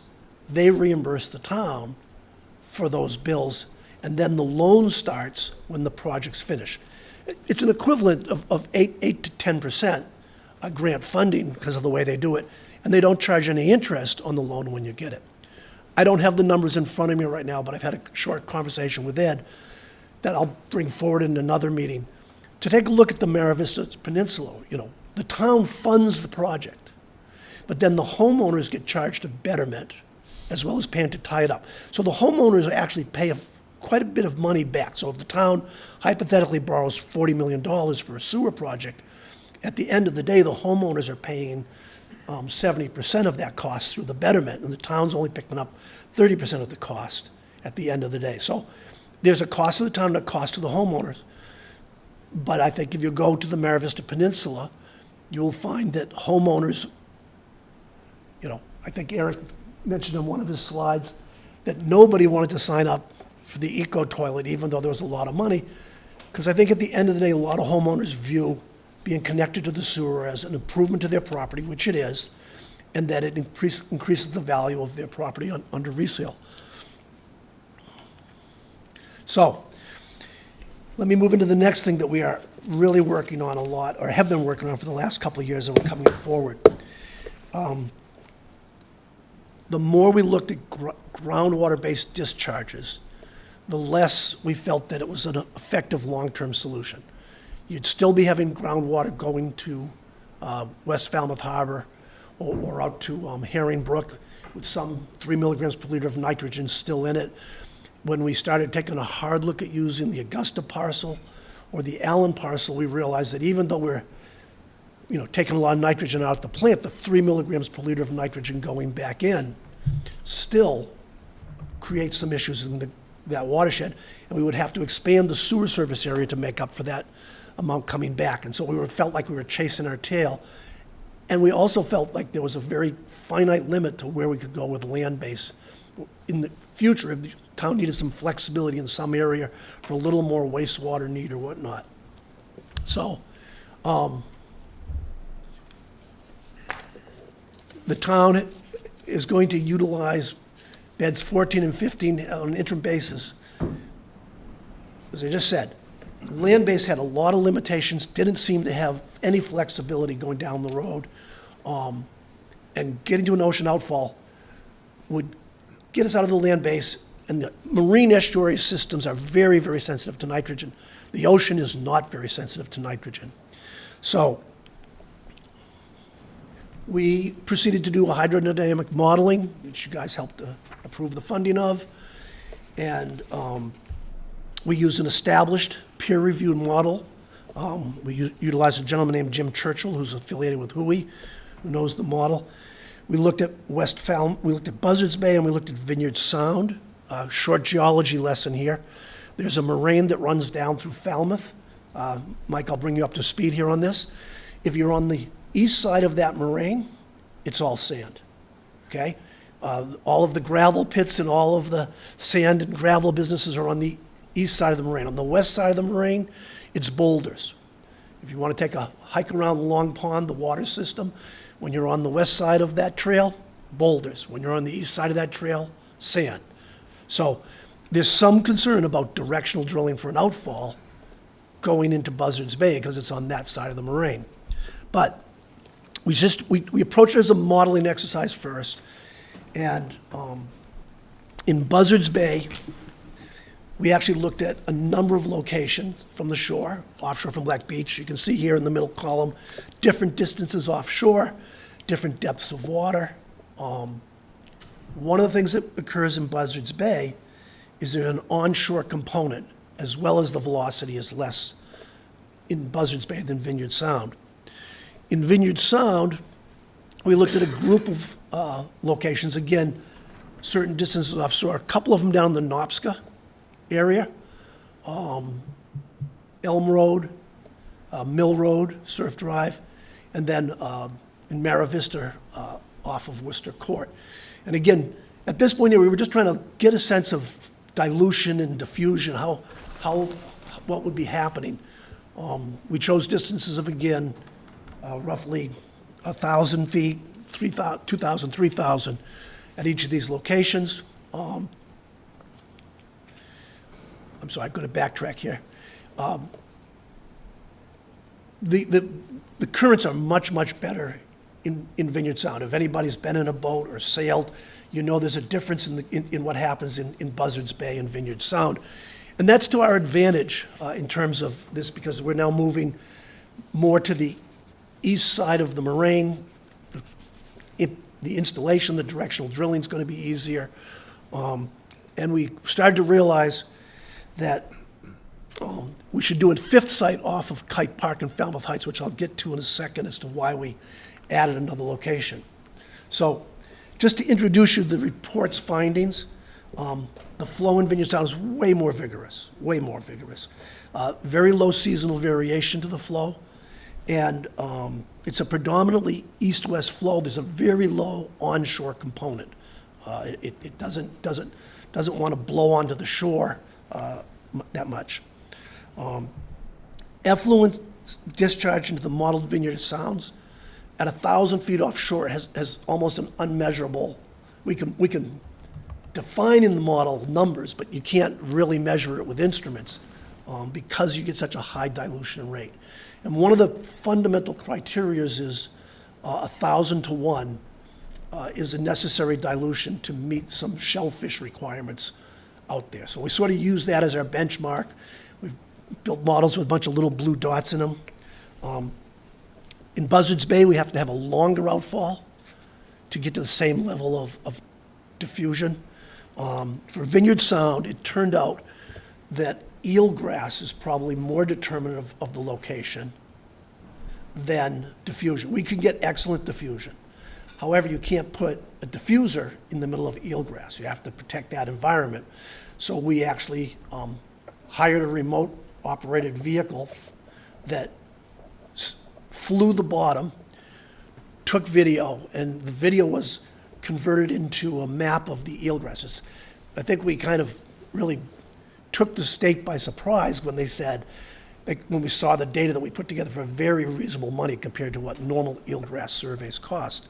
So eelgrass grows in water that's 18 feet or shallower. So we went to a 20-foot depth, knowing that we would be beyond the eelgrass. And for those of you that have a good visualization of geology or topography, if you drive down to the heights and turn the corner by the Falmouth Yacht Club, you realize that you're climbing a hill, but you're also moving north the entire time you're doing that. And then the Falmouth Heights beach curves along coming back. The shortest distance to 20-foot deep water is from Kite Park. So hence we said, even though we looked at Worcester Court, because on one way it looks like nice big open space, room to do things, we were having to push a lot further out to get to the 20-foot depth. Every foot of this outfall is going to cost us money. So we circled back to Kite Park and ran another evaluation at Kite Park, which we just recently received in, and we're getting the results that we expect to see. I'm not going to spend a lot of time on this. These are nice little pictures. Each of those pictures has different shapes of those. Those aren't fishes. Those are amalgamations of velocity over time. So the bigger and the fatter the numbers, or the more spread apart, that's an indication of how that's all working. Again, predominantly east-west flow, good for us. Okay, we took to the Water Quality Management Committee back in April a lot of these findings on the whole outfall issue. And we said, we actually took a vote that says, in order to continue to make progress and clean up our estuaries, we're going to designate expanded existing open sand beds 14 and 15 as the treated effluent discharge site for the projected flows from T-Ticket and Acapesket. That's what Ezra TASA stands for. In the short term, and we had a contingent on the MEPA report results for Herringbrook. Well, we have those results in now, and those results are good. And that we also said that the town's preferred option for mid and long-term discharge of all treated wastewater is an outfall in Vineyard Sound, and the town will proceed with permitting and implementing an ocean outfall. Now, your board has not taken a similar vote, but I would ask you to consider, as you learn about how this is going, taking that vote, because it will help both with the permitting agencies, with some advocacy groups, to know that the town is not just considering an outfall, but is committed to an outfall. During this time, folks in town have come forth and proposed that, urine diversion might be a solution. It's an emerging, developing technology in industry. It's not really in place yet. But given the fact that we're not planning on sewering at all north of the Route 28, and there's ponds and other areas, there is some potential for that. We were asked to look at, how many urine diverting toilets would be necessary. One of the things we came up against really quickly was how much nitrogen is in urine and how much do you get if you start putting urine diverting toilets in. Has to do with, your age, what you eat, a number of factors. Do you have a job that you go to? How much urine do you deposit at home? How much urine do you deposit at your job site? Things like that. So we approached the Mass Alternative Septic System Test Center in May because there's a couple of nuances here about who can collect and handle or treat certain things without getting a lot of permits. This is a little bit of a, who's on first exercise. They can collect urine from people if they want to set it aside.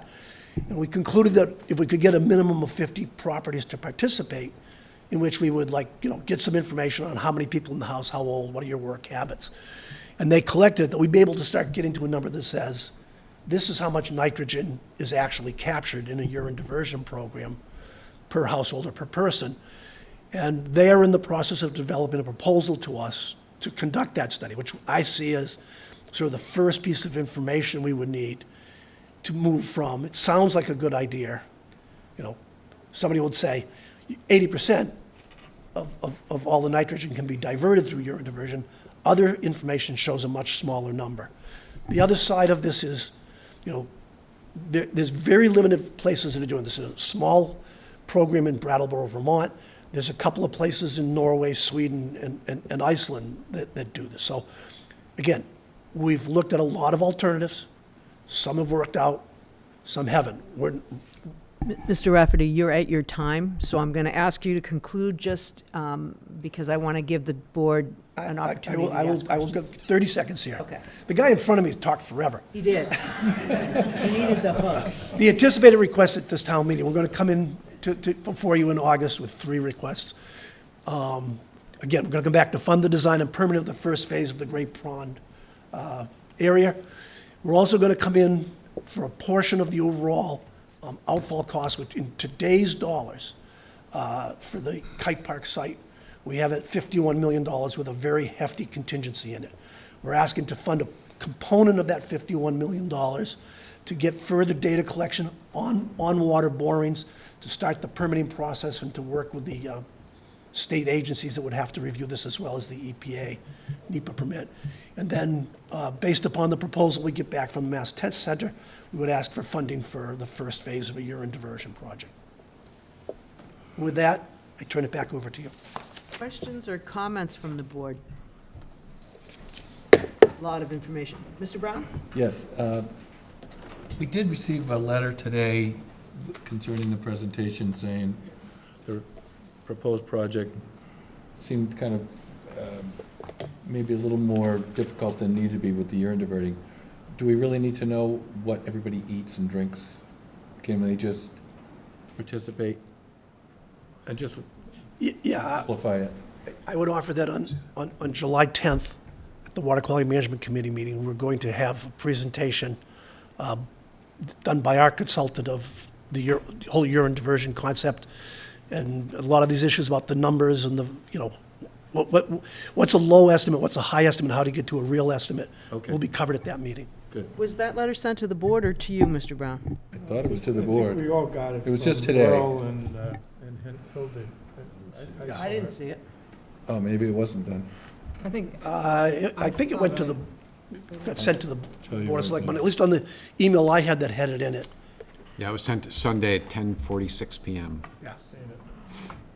I think it was addressed to me, and it was a copy Yes, it to your was. board. Thank you. Okay. I did not. Question, Madam Chair? Yes, go ahead, Ms. Scott Brown. Fantastic presentation. Sorry, I'm so sorry, I keep kicking in. I want to go back to Mr. Turkington. You were talking about the shellfish project, and you said there's about 200 acres available that are suitable for shellfish aquaculture. What would it take for us to use any amount of those additional acreages? Well, the MES group of our town looked at all the estuaries, identified areas that wouldn't be competing with the wild fishermen, so-called, and that wouldn't be, that would be suitable for a number of reasons. The next step, obviously, would be to have the state, they will come back and say, give us a more detailed analysis of this acreage before they say okay. But they would be the next step as far as getting approvals. And then, of course, the board and the town would have to say, we want to actually use all this acreage for this purpose.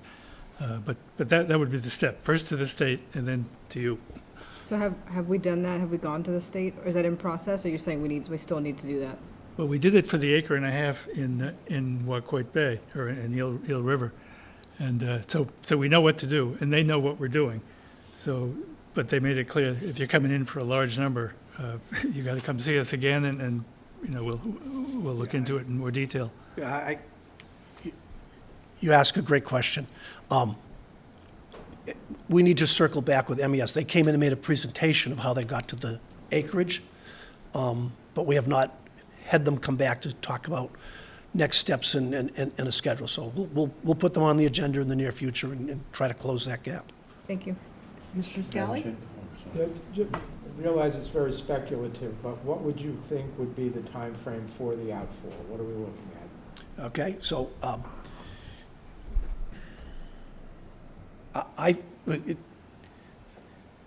this isn't speculative as much as it's going to take any place from 5 years to 10 years, dependent upon a wide range of variables on the permitting side. The state precluded outfalls a number of years ago and then amended that rule to say outfalls are allowed, but the state never put a process in place to review and approve outfalls. So we've been working closely with them. Amy built a working group recently that talked about it.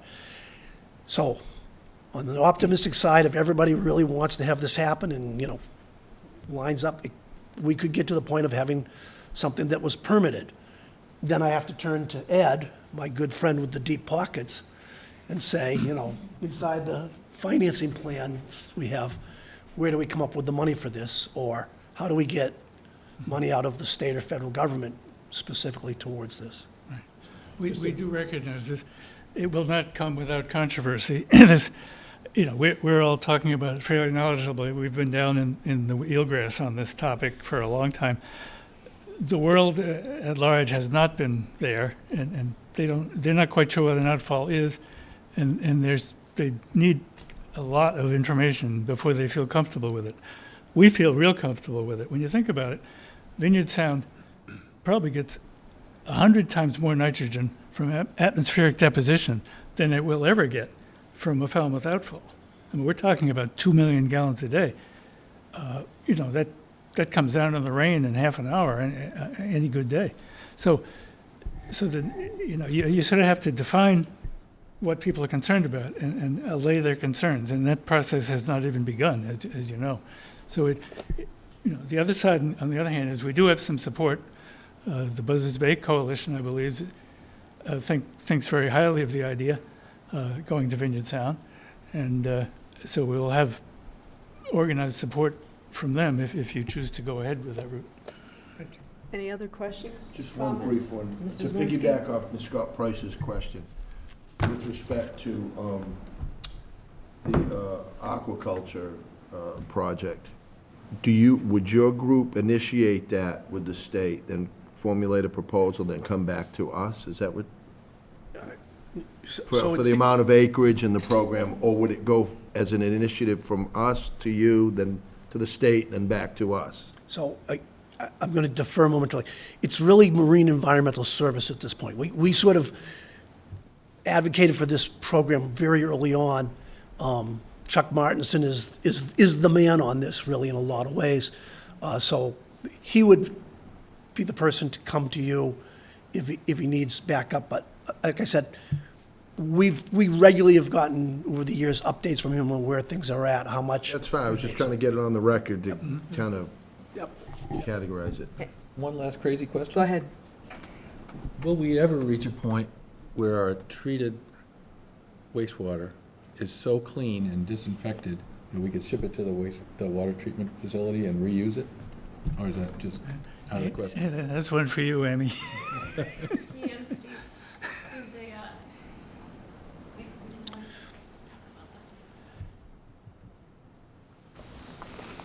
It's not common in this country to take effluent and use it as a drinking water source directly. There are examples around the country of places where they pump treated effluent inland in California to pump it into the groundwater to create a cutoff from other things. I know of foreign countries that are desperate for drinking water that have turned their wastewater effluent into drinking water, but I do not know of any place in this country I know I'm that all has set done with that. that. Huh? Thank I'm all you. set with that. Any other questions Yeah. from the board or Thank you. comments from the board? Just thank Mr. Turkington for his service at the committee. It's a Yep, thank you. wonderful,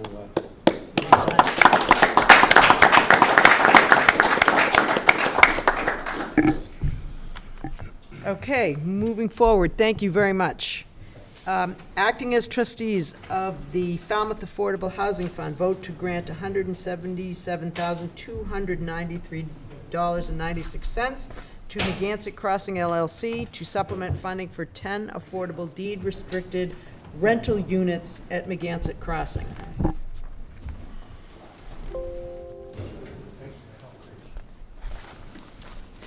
Thank you, Madam Mr. Chair. Hanshaw? Introductory comments, and I'm going to probably request Mr. Johnson-Staub to help out with this a little bit as well. As you all recall, this item had been continued from the June 5th Select Board meeting. This request is in addition to a subsidy of $650,000 approved by the Select Board for this project back in 2018. The developer has experienced substantial cost increases since the board approved its request in 2018. The combined subsidy per unit, including the second request, is $82,729, which we feel is reasonable for 2- and 3-bedroom townhouses. Back on May 11th, a favorable recommendation from a majority of the members of the Falmouth Affordable Housing Fund Working Group was received. The Community Preservation Committee has recommended approval, and Madam Chair and Select Board members, based upon conversations I've had with Mr. Johnson-Staub, and we're going to hear from the developer in a moment, I would recommend moving forward with the contingent upon the 4 conditions that are provided in the enclosed memo to the board. It's in your packet. And should the board decide to approve this request, we've included a motion in your board packet this evening. Thank you, Mr. Renshaw. Mr. Galasso? Good morning, Madam Chairman. Thank you very much, members of the board.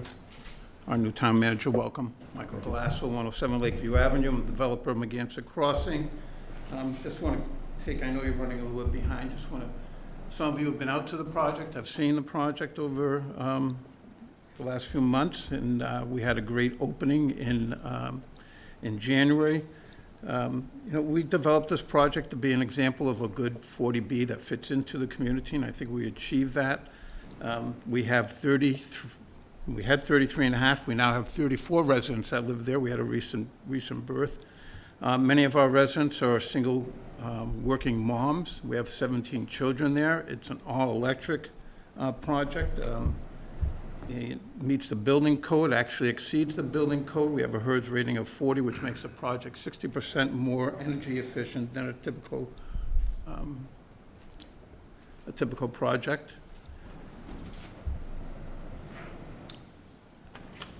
That's looking down the driveway, the bus shelter that we installed, and the solar light. So we've got most of the work completed. Obviously, we were able to occupy all the units. This project was built during the pandemic. We were able to build this project and end up being only 3.6% above our original budget.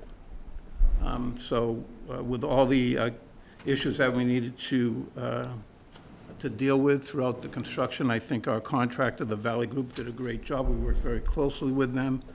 And if you look at what had happened with construction costs over the same period of time, they actually went up during the pandemic 36%. So I think for us to bring in a project that ends up being only 3.6% above our original projection, I think we did a pretty good job. And I think our contractor and everyone who worked on the job is to be congratulated on that. So I'm here tonight to request an additional funding of $177,000, which mostly be used for finish up some of the amenities of the project, the landscape and the children's play area. We're working with Farming Falmouth on doing the community garden. We would ask, you might have seen that Kim and I stepped out of the room and talked for a few minutes. One of the conditions that you have is that we wouldn't be able to access the funds until we completed the audit. Well, if you look at the audit requirements, we can't complete the audit until we have all the amenities completed. The amenities for this project is the play area and the community garden. So what we'd like to request, if you can make a slight modification to one of the conditions, that we'd be able to access the funds, which is about $40,000 to $50,000, to complete the play area and complete the community garden. Those are the amenities that we need to complete. Then we can submit our audit, because I believe the way the condition is written is that we wouldn't be able to access any of the funds until the audit was completed. We can't complete the audit until we complete the amenities. So here's our budget of the costs that we were looking at expended. So the children's play area is $20,000, the community garden's $10,000. We do have to do some fencing around the community garden. So if we could request a slight modification, that would be able to access those funds in order to complete the community garden and the play area. That would allow us to then complete the audit and submit the audit and then access the rest of the funds. So available for any questions you may have. But Questions from the board? I have a few. Mr. Zelinski? Mr. Glasser, is McGanson LLC a nonprofit? no, it is a for-profit. Okay. So with a for-profit project, have you expended your profit margin expressed in your pro forma when you proposed this? Is that money gone? No. So that's in escrow somewhere? Well, we deferred, we originally had, if you look on the budget, let me go back for a second. You can see that our original, what we earn is a developer's fee. Same has a nonprofit. I understand. Yeah. So of our developer's fee, we've only earned $100,000 to date. That was paid out in monthly installments. And we originally programmed $350,000 for $316,000 for a developer's fee. We cut that down to $100,000 and $100,000 for our developer's overhead. The only thing we've been paid so far is our developer's overhead. Did you have a contingency fund for this project? Yes, we did. Did you expend that? Yes, we did. And that's Mostly. identified somewhere here? Yeah, if you look through the individual line items, you can see where the additional funds were spent. Majority of it went to framing cost and cabinetry, countertops, finished cabinetry. So in each one of those line items, there's a little bit of an overage. Okay, my last question is a brief one. I saw a landscaping sign out there today. Is there a landscaping company being paid to do the work there already? We have paid a landscaper to do some of the work, yes. We're not really happy with the work that's been done there, but there's some more to be done. We tried to hydroseed it before we had our opening house, which was in November and December. It just never took. So we're still working on trying to get the hydroseed to grow. Thank you, Madam Chair. Mr. Brown, did you have a question? No, I didn't have a question. I did tour the project, and it's well done, so I was happy with it. Mr. Muscali? Just a comment, I believe that the total per unit subsidy would be, what, about $82,000 or something, less than? I think it's 86. Something, 86. Is that correct, Ms. Glasser, right? It is, $82,729. Okay, but less than 100,000, Yes. which has become more or less the landmark. Thank you. Any other questions or comments from the board? Can I read the motion? You certainly may. Madam Chair, I move that the board acting as trustees of the Falmouth Affordable Housing Fund grant $177,293.96 to Megantic Crossing LLC to supplement funding for 10 affordable deed-restricted rental units at Megantic Crossing and authorize the town manager to execute a commitment letter and grant agreement setting forth the terms of the financial award to Megantic Crossing LLC. I would second that. Okay, we have a motion and a second. All those in favor? Aye. Aye. Opposed? No. Okay. Thank you very much. Appreciate it. Thanks. Motion Madam Chair, passes. do we need to address Mr. Galasso's question about the condition? On the conditions.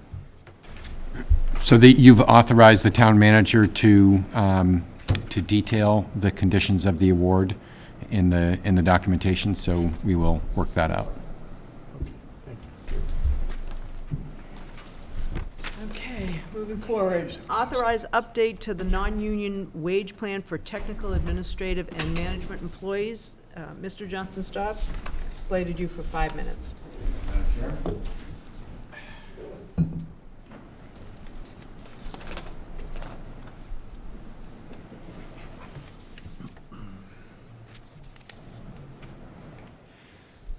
So we're here tonight to request the board's approval for a wage adjustment for technical, administrative, and management non-union positions.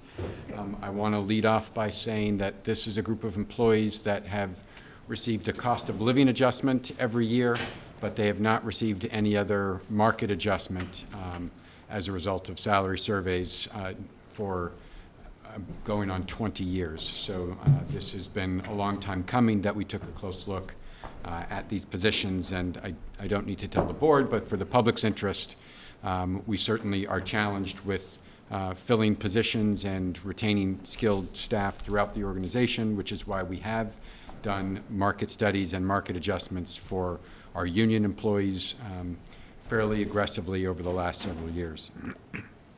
So this group, technical administrative management employees, includes 53 non-union positions. They are categorized into 13 different pay grades.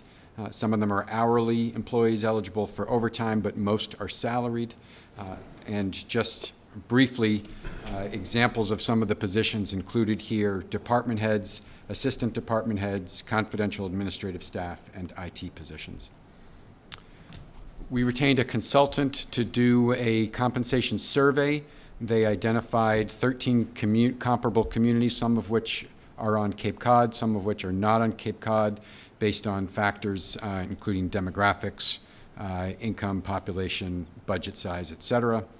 And the results of that study, very briefly, found that in aggregate, so we looked at about 40 positions, and on average, looking at all of those 40 positions, Falmouth's wage rates were 12.7% below our 60th percentile target compared to the community surveyed.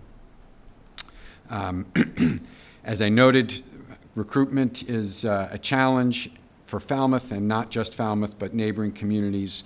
And I wanted to highlight some particular positions that are very challenging. We've experienced this in Falmouth, and other communities have as well. Finance positions, the water superintendent, building commissioner, town planner, social worker, and IT positions are some that we found particularly difficult. So our wage proposal is to increase the wage rates by 15% across the board. So that's every pay grade, every step goes up by a uniform 15%. However, we cannot afford to give every employee a 15% pay increase. That's simply beyond the budgeted funds that we have available. So we have devised an implementation plan whereby most employees would receive an increase between 4.5% and 6.3%. So we're taking them wherever their current step is, and we're placing them at a lower step, which results in a net increase, including COLA, of 4.5% to 6.3%. And we would, so that really concludes the wage proposal. That's a very quick summary of something that we actually spent quite a bit of time refining. We did meet with the employees and got their feedback and received favorable input from those employees that we met with. I do want to say that this doesn't solve our problem. I wish I could stand here and tell you that with this wage adjustment, we're not going to have any hiring issues going forward. That's simply not the case, but this is a significant move in the right direction, and we think it will really help our situation. We will plan to come back with future proposals to address some further issues with this group of employees. We are in the process now. Again, we have retained a consultant to evaluate individual job descriptions and pay grades, and implementation of those changes would be considered for FY25, so not the year starting July 1, but the year after that. And we also would like to consider some benefit changes for this group, and would intend to come back at a future date with some specific proposals. Again, union employees, we have those conversations on a regular basis, reviewing those benefits, and there really hasn't been a process for the non-union folks to look at those benefits. So the motion that we are proposing for tonight is to authorize the fiscal year 2024 wage rates for technical, administrative, and management employees as submitted. You have that in your packet, and this is what the pay plan looks like. That concludes my presentation. Or comments from the board? I'd just like to comment for the public's benefit that we have discussed this previously more than once in executive session to come up with this. So it's not like a 5-minute presentation and we're going to just say, okay. Just want the people at home to know that. At least several times. Right. We have heard this. Could you go back one? Madam Chair, I move to authorize the fiscal year 2024 wage rates for technical, administrative, and management employees as submitted. Second. Okay, I have a motion and a second. Any further discussion amongst the board? Hearing none. All those in favor? Aye. Unanimous. Thank you very much for your work on that. Thank you Mr. very Johnson's much. job. Well deserved by our staff. Definitely. Absolutely. Okay, moving on to Transportation Management Committee recommendations. Mr. Renshaw. Quick introductory comment, Madam Chair. Transportation Management Committee, which as you recall was reformed back in 2018, focused on identifying recommendations for potential improvements in the downtown area. Town Planner Jed Cornock is with us this evening. He's going to be presenting an update report concerning the status and progress that has been made on several of those recommendations. Thank you. And I've slated you for 10 minutes. Thank you, Madam Chair. For the record, my name is Jed Cornock, your town planner. I like to think that filling a town planner position is difficult because we are unique individuals, and it may be hard to find us. But tonight I'm here to talk about the Transportation Management Committee's recommendations. I'll give you a bit of history. I'm going to go into some of the recommendations that this select board recommended back in 2021. And then we'll talk about some of the actions that that staff has taken. So as our new town manager, Mike Renshaw, just mentioned, the committee was formed 2018-2019 period. They were focused on making improvements to the downtown. They actually published a report which is called Improving Access to the Downtown in February of 21. That included a very comprehensive outreach effort where they conducted stakeholder interviews. They had a public survey. They took a lot of recommendations from the 2016 Transportation Master Plan for Route 28 Main Street. That was done by, I believe it was McMahon and Associates. So several of those recommendations made their way forward to a select board meeting in June of 2021. And so, as I mentioned, the select board recommended or supported 6 recommendations. So I'm just going to go through them briefly. I won't read them individually, but I'll just summarize them briefly here for you. So they were 3 groups: improving parking management, improving connectivity, and improving information and signage. So the 2 goals, as you can see, or recommendations up on the screen, the first was to officially designate nearby parking lots. Importantly, also to formalize the use of the school parking areas when school is not in session, and then to engage with other groups to look at other parking opportunities. The second one was to direct the town manager to investigate incentives for staff to either take alternative modes of transportation to work or park in other locations. This was the second group, improving connectivity. These two sort of go together a little bit. The first is the Select Board recommended or supported this recommendation to direct the DPW to begin the design process of a crossing light at Catherine Lee Bates and Palmer Avenue. In addition to that, they supported the idea of a separated bicycle or multi-use path from Catherine Lee Bates down to Shivricks Pond. That's the location where the extra wide sidewalk currently ends. Then, to improve information and signage, they directed the DPW, or supported the idea of directing the DPW to install parking signs, essentially denoting where public parking locations were within the downtown. And then to begin the process with input from the Transportation Management Committee to develop sign graphics, signs, wording, consistency, and efficacy for different audiences. So basically, communicate with the public where things might be within the downtown, restaurants, shops, etc. And then importantly, I sort of skipped by it, but I think it's important to mention here, is to direct the IT department to develop a website that's related to parking, right? So to basically tell the public, the visitors, the residents, where are these parking lots, how do you get to them, and how are they used? So here are the next 3 slides are the actions that town staff has taken. So we, in the planning department, developed this downtown parking map. And as you can see, it highlights the downtown areas where parking is available for residents and visitors. It highlights a number of places. This map is digital, and so I'll get to it in a couple of slides, but the intent is to put it up on the website so that visitors can download it to their phones or to their computers. Then to improve connectivity, as I mentioned before, these 2 projects are related, and Catherine Lee Bates. The good news here is that survey through the DPW, survey and design for these projects are well underway. So the crossing light and the shared use path that on the right-hand side of the screen denotes the shared use path that was identified through the Complete Streets project that the town recently went through. And then the directing DPW to install the parking signs. As you can see, these 3 images, I actually took them this week. So these are relatively new images showing progress made. On the far left side is the Town Hall Square lot, where you can see the parking signs and the hours of operation. Then on the Martha's Vineyard Savings Bank lot, as well as the sign just in front of my understanding is what's known as the Peg Noonan lot. And then lastly, as I mentioned, this idea of wayfinding or communicating where shops and businesses and restaurants might be located within the downtown.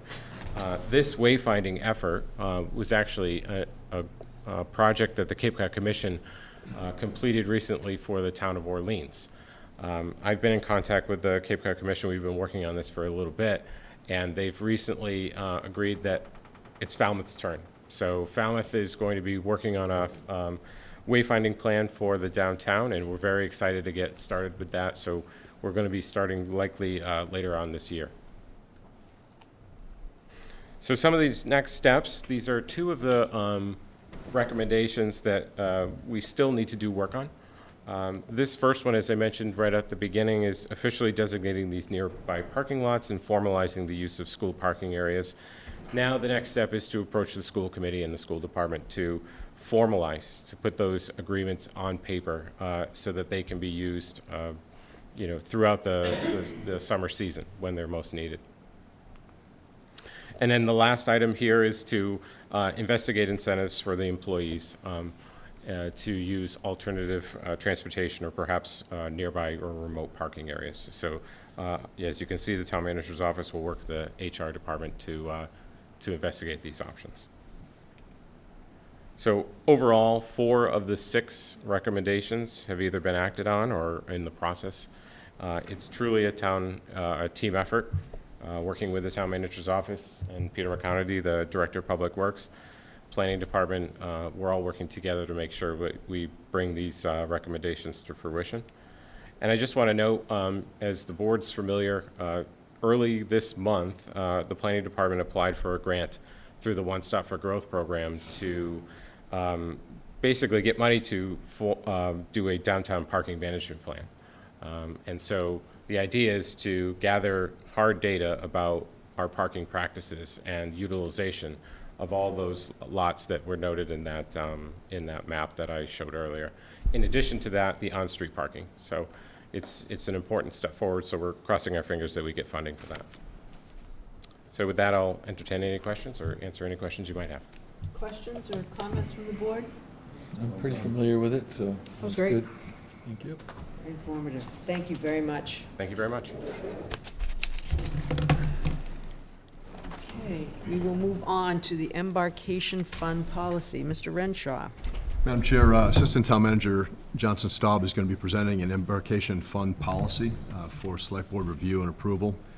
I'm recommending that the Select Board approve this policy as Mr. Johnson Staub is about to present. Peter, would you mind leading that discussion? Thank you.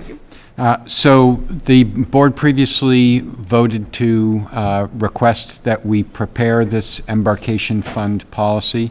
It had been suggested by some members of the community.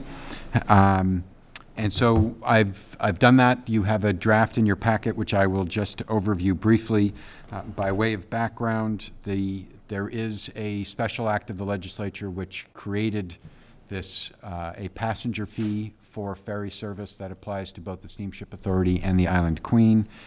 So that creates this fund that the town receives, and that enabling legislation does require that funds be used to mitigate impacts of ferry service. What are the impacts of that ferry service? Well, in fiscal year 23, there were approximately 907,000 visitors, or passenger trips, I should say, at the two ferries. And we have, Ed Centeo and I, primarily Ed Centeo, did a financial analysis that looks at all of the costs of the police department, fire department, communications department, and then we looked at how the passenger trips relate to those costs. And the 907,000 passengers represents about 2.6% of the summer population. So applying that percentage, 2.6%, to the budgets of those public safety fire departments gets us to over $800,000, $811,000 per year for just those departments. There are additional costs that are specific for dredging, and then there are, of course, impacts to the roadways and sidewalks that have been estimated. We arrived at a total estimate of $872,000 per year. So those are the impacts of these passengers.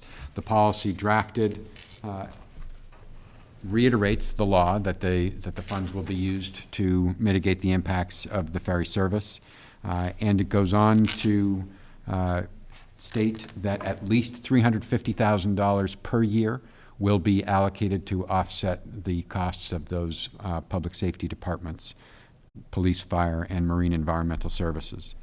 The town has been receiving recently in excess of $400,000 per year. We also have an uncommitted balance of about $1 million. So in addition to that allocation, we have some flexibility to fund specific projects that might be related to Steamship Authority impacts. And it is my recommendation that the board leave some options open and flexibility to apply those funds in a way that is meeting the priorities of the year as they may evolve.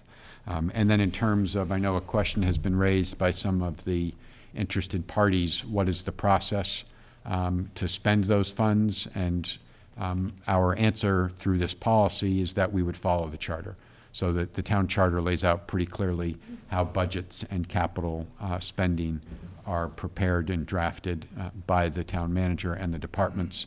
And certainly if there were an advisory committee that wanted to support a specific spending initiative, they could make that recommendation to the town manager through the select board. So that is an overview of the policy. It has been reviewed by town council. Any questions on the policy? One question about the implementation.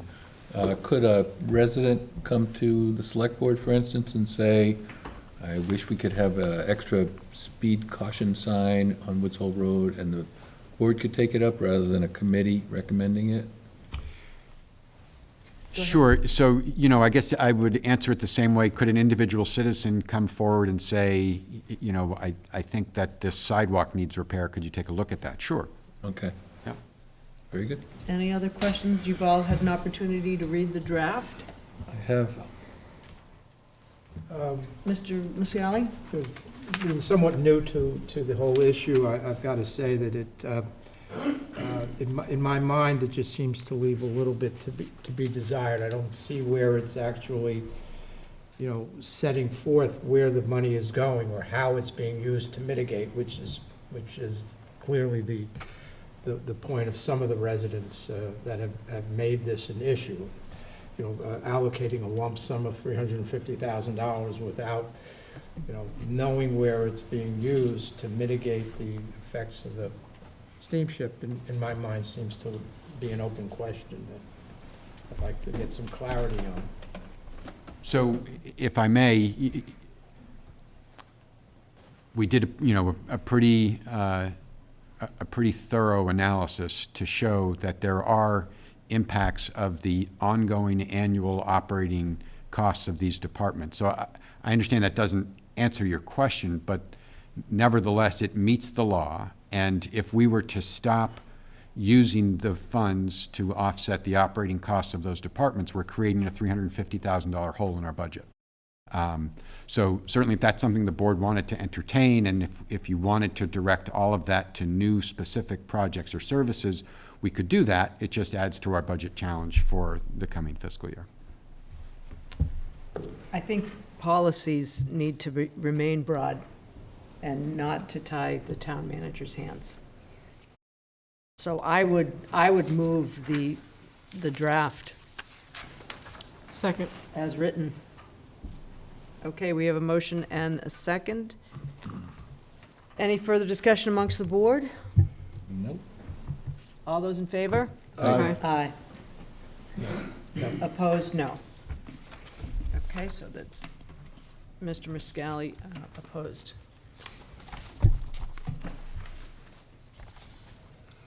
Okay, vote to approve a request from Seacoast Shores Association, Inc.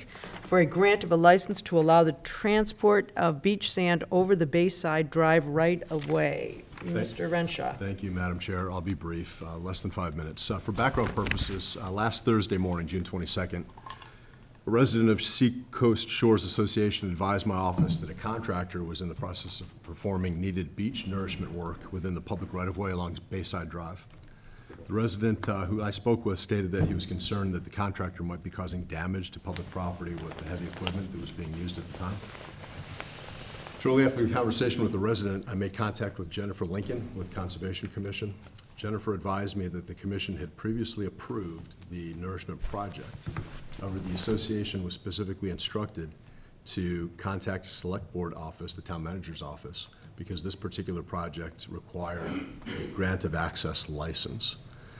Being new to the town, I confirmed that grant of license was a requirement for such a project.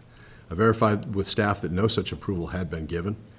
At that time, I requested Jennifer Lincoln to go out to the site and order that all work being done by the contractor be stopped pending approval of the applicant, the association, providing this grant of access license application.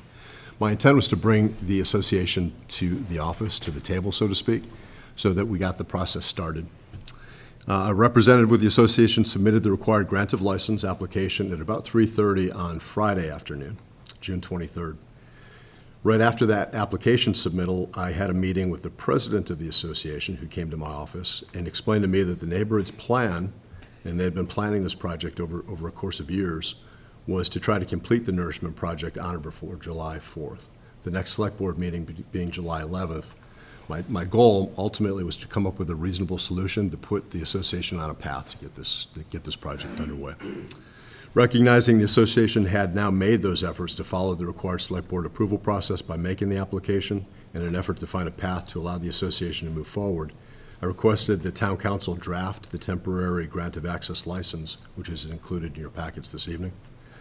And Madam Chair and Select Board members, I'm recommending that the Select Board approve this temporary access license in accordance with the listed express conditions that town council prepared. And I'd be happy to answer any questions you might have. Any questions or comments from the board? Nope, just an oversight, I think, on their part.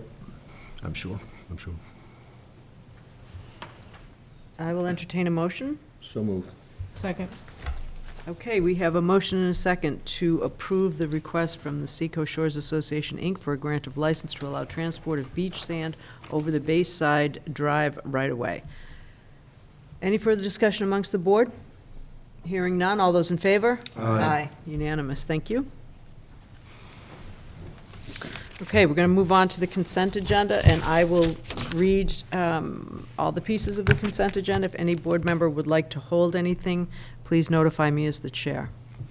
Licenses, approve the application for an automatic amusement device license, Shipwrecked LLC, doing business as Shipwrecked, located at 263 Grand Ave in Falmouth. Approve application for a common victular license, Vine Food and Restaurant, Inc., doing business as The Vine, located at 824 Main Street, Falmouth. Last license, application for a one-day wine and malt beverages license, Silver Beach Improvement Association, to be located at 6 West Ave in North Falmouth, Saturday, 8/26/23. Mr. Renshaw, any comment on the licenses? Yes, thank you, Madam Chair. Mr. Johnson-Staub was kind enough to brief me on this issue, and as you all recall, at the June 5th Select Board meeting, the board was asked by a resident to consider placing some matters of restrictions on the use of the video games for which Shipwrecked was seeking the license. It was suggested that the 3 video games only be used by customers who pay for food or beverage, or that the unaccompanied minors be prohibited from using the video games. The board deferred action on this item at the time and requested that we seek guidance from town council as to whether the board has the authority to place such restrictions on the automatic amusement license. Town council, Mrs. Maura O'Keefe, had provided a memo which stated in part, quote, "The select board may attach conditions and impose such restrictions it considers to be in the public interest," end quote. Madam Chair and Select Board members, this item has been placed on the consent agenda, again, without any such conditions. If the board is inclined to place those conditions, I would recommend the item be deferred again with some direction as to any proposed conditions that are in the public interest to be achieved by those conditions, and we'll go back and draft those in a document. I do not want to impose any of those conditions. I do not either. I would agree. Any other comments, questions? Okay, so no one held it. We will, it looks like we will move it as written, and I will continue on with the administrative orders. Again, if anyone wants to hold anything, please notify me.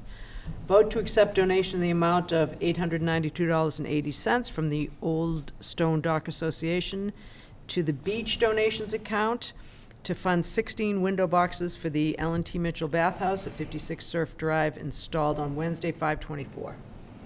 I don't want to hold it, but thanks for the annual donation to do that. Makes it look very nice. You don't want to hold? I don't. Okay, Just thank wanted you. to comment, thanks. That's awesome. Vote to extend those funds from the beach donations account to pay Soares Flower Garden Nursery invoice dated 5/15 for 48 New Guinea impatiens, 32 Scavola, and planting services. Lastly, vote to accept donation in the amount of $500 from David's Old Silver Swim, Inc., care of Robert Catalano, to the beach donations account to fund the Dr. David Garber Dare to Be Great Award given to a lifeguard during our annual banquet. And thanks again. Okay. So, Mr. Renshaw, anything from you on the remaining items on the agenda? With the exception of no, ma'am. No, Madam Chair. I move approval of the consent agenda. Second it. Okay, we have a motion and a second. Any further discussion amongst the board? Hearing none, all those in favor? Aye. Review and vote to approve the minutes of the meetings, public session April 1, 2023, May 1, 2023, executive session April 3rd, 2023. I do have one thing that I'm gonna have to look up, if you could just give me a minute on the, sorry, I didn't write it down, but I'll find it quickly.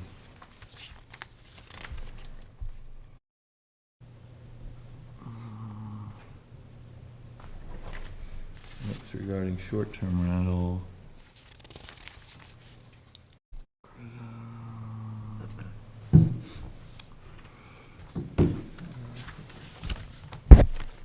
I didn't really understand this line. Mr. Brown motion to authorize the town manager to work with staff to develop that preparation for town meeting and return the select board modification.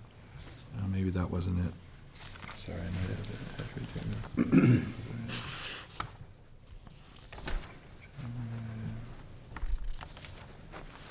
Oh, here it is.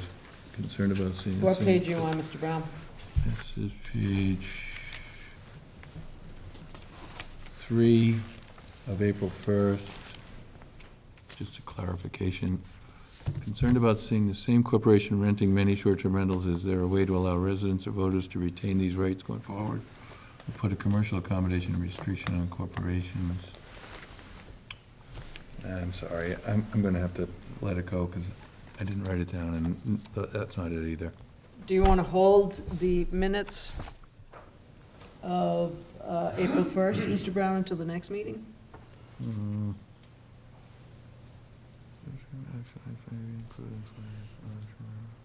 While you're looking for that, let's talk about the May 1st, 2023. Did Okay, anyone thank you. find any issues with May 1st? I did not. I didn't either. The rest of them look complete to me. Okay, so do I have a motion to accept the May 1st, 2023 minutes? Second. Okay, I have a motion and a second. Any more discussion amongst No, I abstain. the board? Okay, all those in favor? Aye. One abstention. Okay, executive session, April 3, 2023. I thought those were fine also. Okay, we read through those. Okay, anyone want to make a motion? I move approval and not release for public access. I'll second that. Okay, we have a motion and a second to approve the April 3rd, 2023 executive session meetings and not release to the public. Agreed. Yep. Okay, all those in favor? Aye. Aye. One abstention. Thank you. And we will hold over April 1st, 2023. I'm gonna let it go. It was a minor clarification. Okay, so I'm do I have a fine with- motion to accept? Yes. Second. Okay, I have a motion and a second to accept the minutes of the April 1st, 2023 meeting. All those in favor? Aye. Aye. Abstain. And one abstention. Okay, we will move on to the town manager's supplemental report. Mr. Renshaw. Thank you, Madam Chair. Very briefly, 3 items. Over the past couple of weeks, I've been taking the opportunity to tour some of the town facilities. As you all know, the existing Surf Drive bathhouse is subject to flooding and requires significant cleaning and maintenance efforts to make the facility usable each and every season. Likewise, the facilities at Old Silver Beach have become extremely worn and therefore present added maintenance concerns. Obviously, all of these coastal facilities are very vulnerable to storm damage. Madam Chair and Select Board members, I want to applaud Assistant Town Manager Johnson Staub for his vision and efforts to devise what I think is an outstanding action plan that will involve the establishment of a working group comprised of staff members and a representative of the Beach Committee. This working group, as Mr. Johnson Staub envisions it, will be tasked with identifying viable options for the replacement of these facilities, as well as drafting a scope of work for a needed feasibility study and a cost-benefit analysis to evaluate each option. We intend to request funds for this feasibility study at the November town meeting. The feasibility study, I think, will put us in a position to better determine the best long-term solutions to the issue. And going forward, the solutions might include mobile units, food trucks, and possibly relocating beach department offices to a new location. Secondly, very excited to announce that Chief Jeff Laurie's official start date is Saturday, July 1st. Assistant Town Manager Johnson Staub and I had an opportunity to visit with Chief Laurie recently, and I left that visit extremely impressed with his long-term vision for the Falmouth Police Department. And lastly, as was indicated earlier by Mr. Turkington, we recently received the newly revised Title V watershed permit regulations, which go into effect July 7th. Just a comment from my office, and it's going to require some more research. But the Massachusetts Department of Environmental Protection promulgated the new Title V and watershed permit regs that will go into effect July 7th. I included at your seats a copy of that email that we received last week. Madam Chair and Select Board members, we feel barring any significant increase in state funding, these regulations will add significant pressure on the town to complete the sewer extension and other nitrogen mitigation measures and water quality management plans much sooner than what our tax-neutral timeline, which was presented to the Select Board back in February of this year, would allow for. And as I indicated, further study and planning is going to be required to determine what actions the town may need to take and what the financial impact on the property owners might be. And there's a list of upcoming Select Board meetings in the supplemental report as well.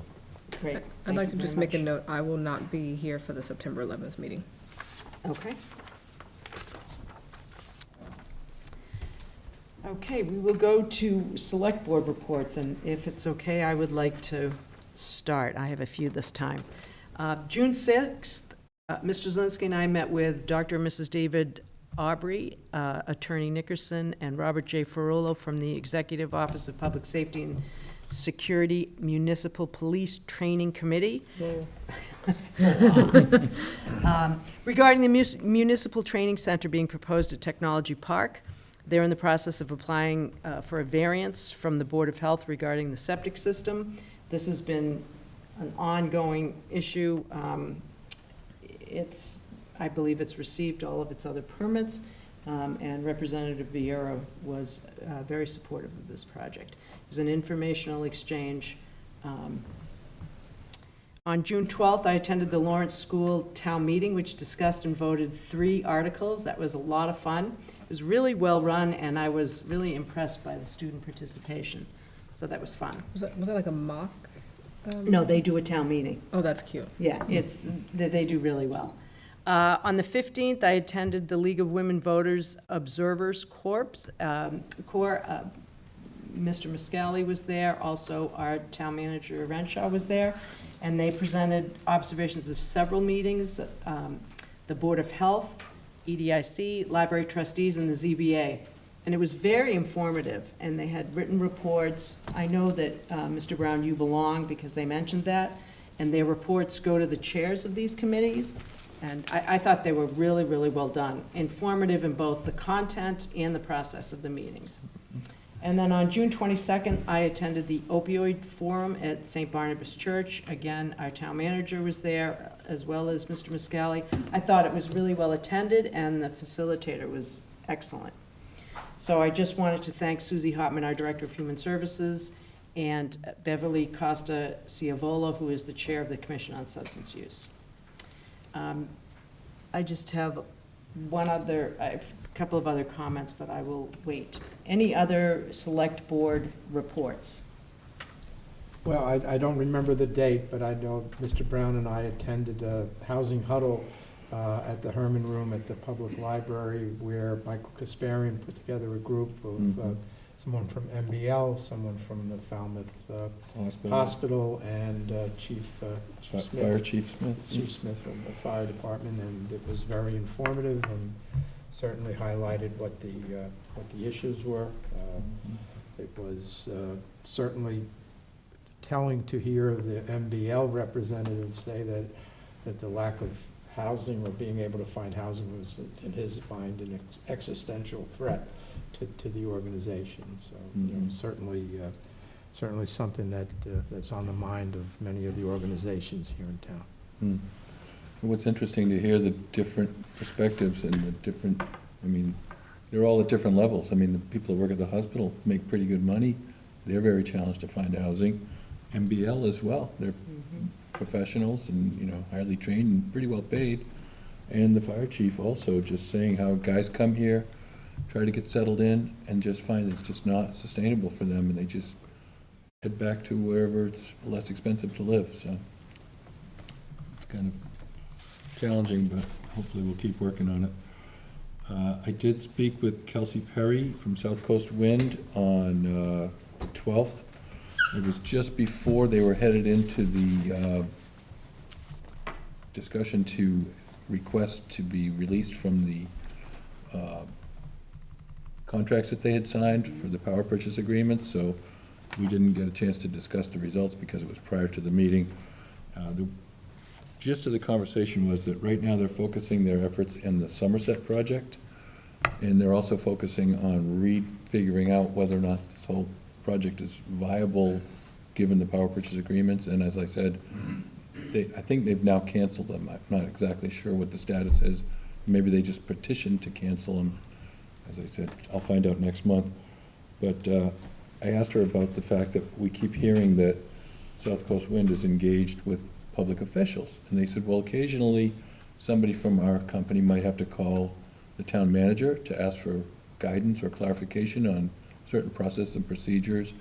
And she said, gave another example. She said, just this week, somebody from their organization had to reach out to the GIS department for some information.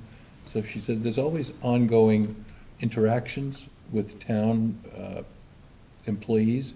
Maybe officials isn't the right word, but as they're continuing to try to develop their project, there is always outreach to certain departments and so forth. So it was interesting to hear that clarification and understand better where those comments come from. It's all in how you use language, Right. right? And what they're putting on their website feels to me a bit misleading. Well- Because engaging with Falmouth officials means something very different, Right. from my perspective. Exactly, and that's why I made that we point need to with be her. really that careful. That's what the dialogue is all about, though. I think we'll get a better handle on it soon. They're gonna continue with the monthly check-ins, second Monday of each week, so hopefully sometimes that will coincide with the select board meetings so that we can get some timely updates. They did, Kelsey did say that she believes at some point that the South Coast Wind representatives will engage the Canal Power Plant to find out what it is that they have in mind to offer, check out the infrastructure, and find out whether or not that's something that they should be looking into. And she did reiterate that right now there's no active planning per se in Falmouth. The Somerset connection will be first, and then they'll come back and try to re-engage in Falmouth. But there's nothing imminent coming. We did attend the annual meeting of the Cape and Isles Municipal Leaders, which was kind of fun this year because we went out on the Viking tour boat out of Onset, and we held our meeting going up the canal. That was pretty fun. Mr. Muscali joined me for that. Mr. Brown is the vice president I'm of this the vice president this year. Oh, congratulations. Thank you. And then we had another meeting, the board members of the Cape and Isles Municipal Leaders got to meet with Lieutenant Governor Driscoll on June 15th at the Mass Maritime Academy, and we got a real good chance to talk with her about the DEP regs and the fact of the impact that it's going to have. And Mr. Turkington and I were both there representing Falmouth. Mark Forrest was there representing the county commissioners, and Mark and I both spoke regarding the DEP regs, and both of us really emphasized the need for funding to go along with the regs. So we were very hopeful that there would be some kind of announcement to announce funding, but they couldn't quite figure it out, I guess. But I don't know if you noticed that Governor Healy did make a comment that they will be committing some funds. It was a newspaper article that I saw that, but we don't have a dollar figure yet, but hopefully there will be some commitment.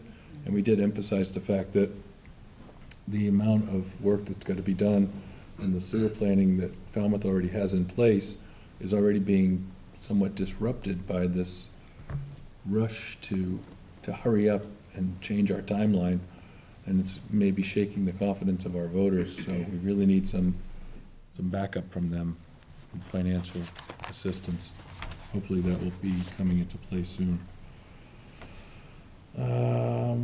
Let's see. Oh, and the beach committee meeting was interesting this year because the beach committee is interested to find out whether or not they can use a capital request for beach nourishment in the future. I know we're doing a beach management plan revision right now. Is that underway or coming soon?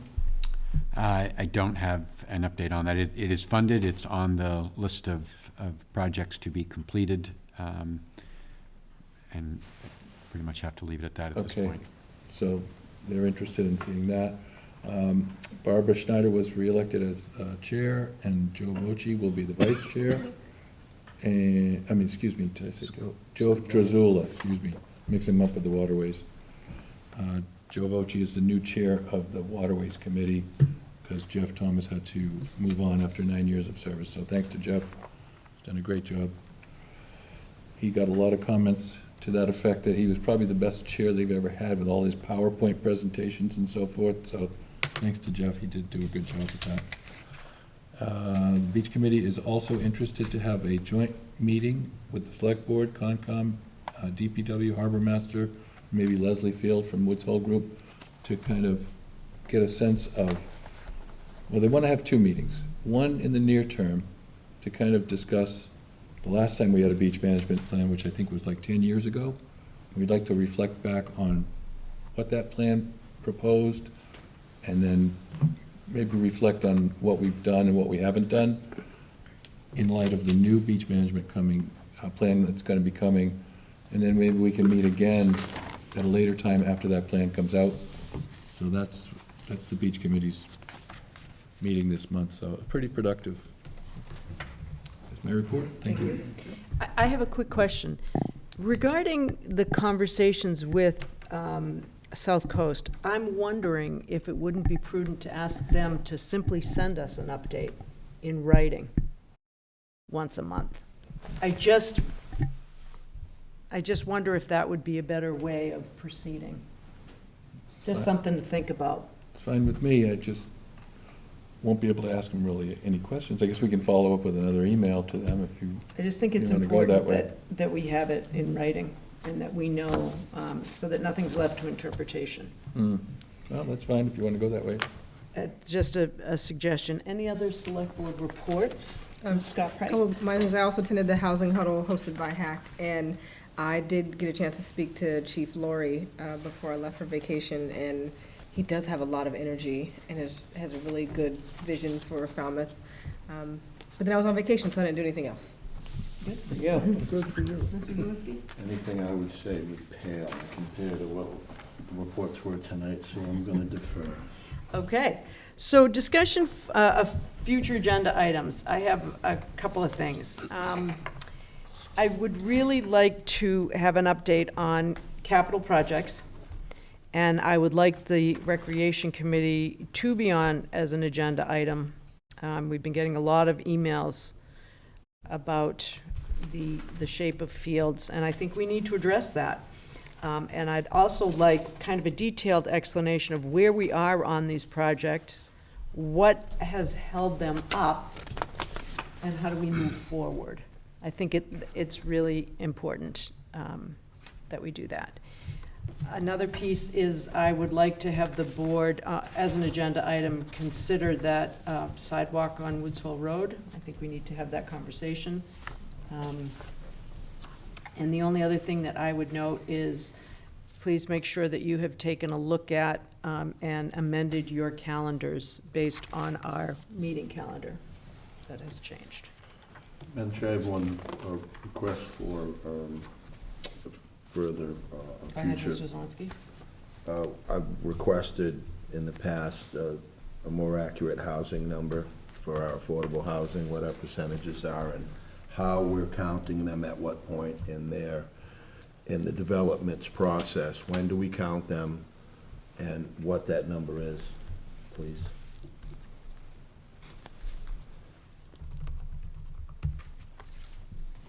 Madam Chair. Just, Mr. Riscali? yeah, I had an opportunity to hear Chuck Martinson from MES speak about the whole shellfish propagation program that he's involved with, and it was mentioned this evening as well. I think maybe a report from him at some point in the future, I think, would be very helpful and interesting. Thank you. And how about an update on staffing? I know we still have some positions that haven't been filled, and I'd just like to know where we are with those. I'd still Mr. like Brown? to, still like to have that discussion about what action this board might take to discuss what I consider the lack of long-term planning by the Steamship Authority, effective planning. Did mention that at our last meeting, and I know it's not something that can come up quickly, but I just feel like we're really missing a big opportunity to discussion with them. They're building a new terminal, they're buying new boats, everything is growing, but I don't see the real plan forming, you know? And they canceled the long-range transportation plan group, apparently. I reached out to Steve Sayers and Bob Davis, and I was hoping to reinvigorate that prior to summer, but now summer's here, and all the big plans are happening, and they're out of the loop. So I'd like to put them on, and I don't know if they're gonna come, or we'll just discuss amongst ourselves what our options are. I feel like we need to reach out for some legislative intervention. Okay. Anything else for future agenda items? We can talk a little bit more about how to frame that on the agenda, what you really want it to look like. Okay. I'll need some more information. Anything else? That's it. Any other comments? I'll entertain a motion to adjourn. So moved. Second. Okay, I have a motion and a second. Any further discussion amongst the board? Nope. Hearing none, all those in favor? Aye. I thought you were going to abstain, Mr. Muscali.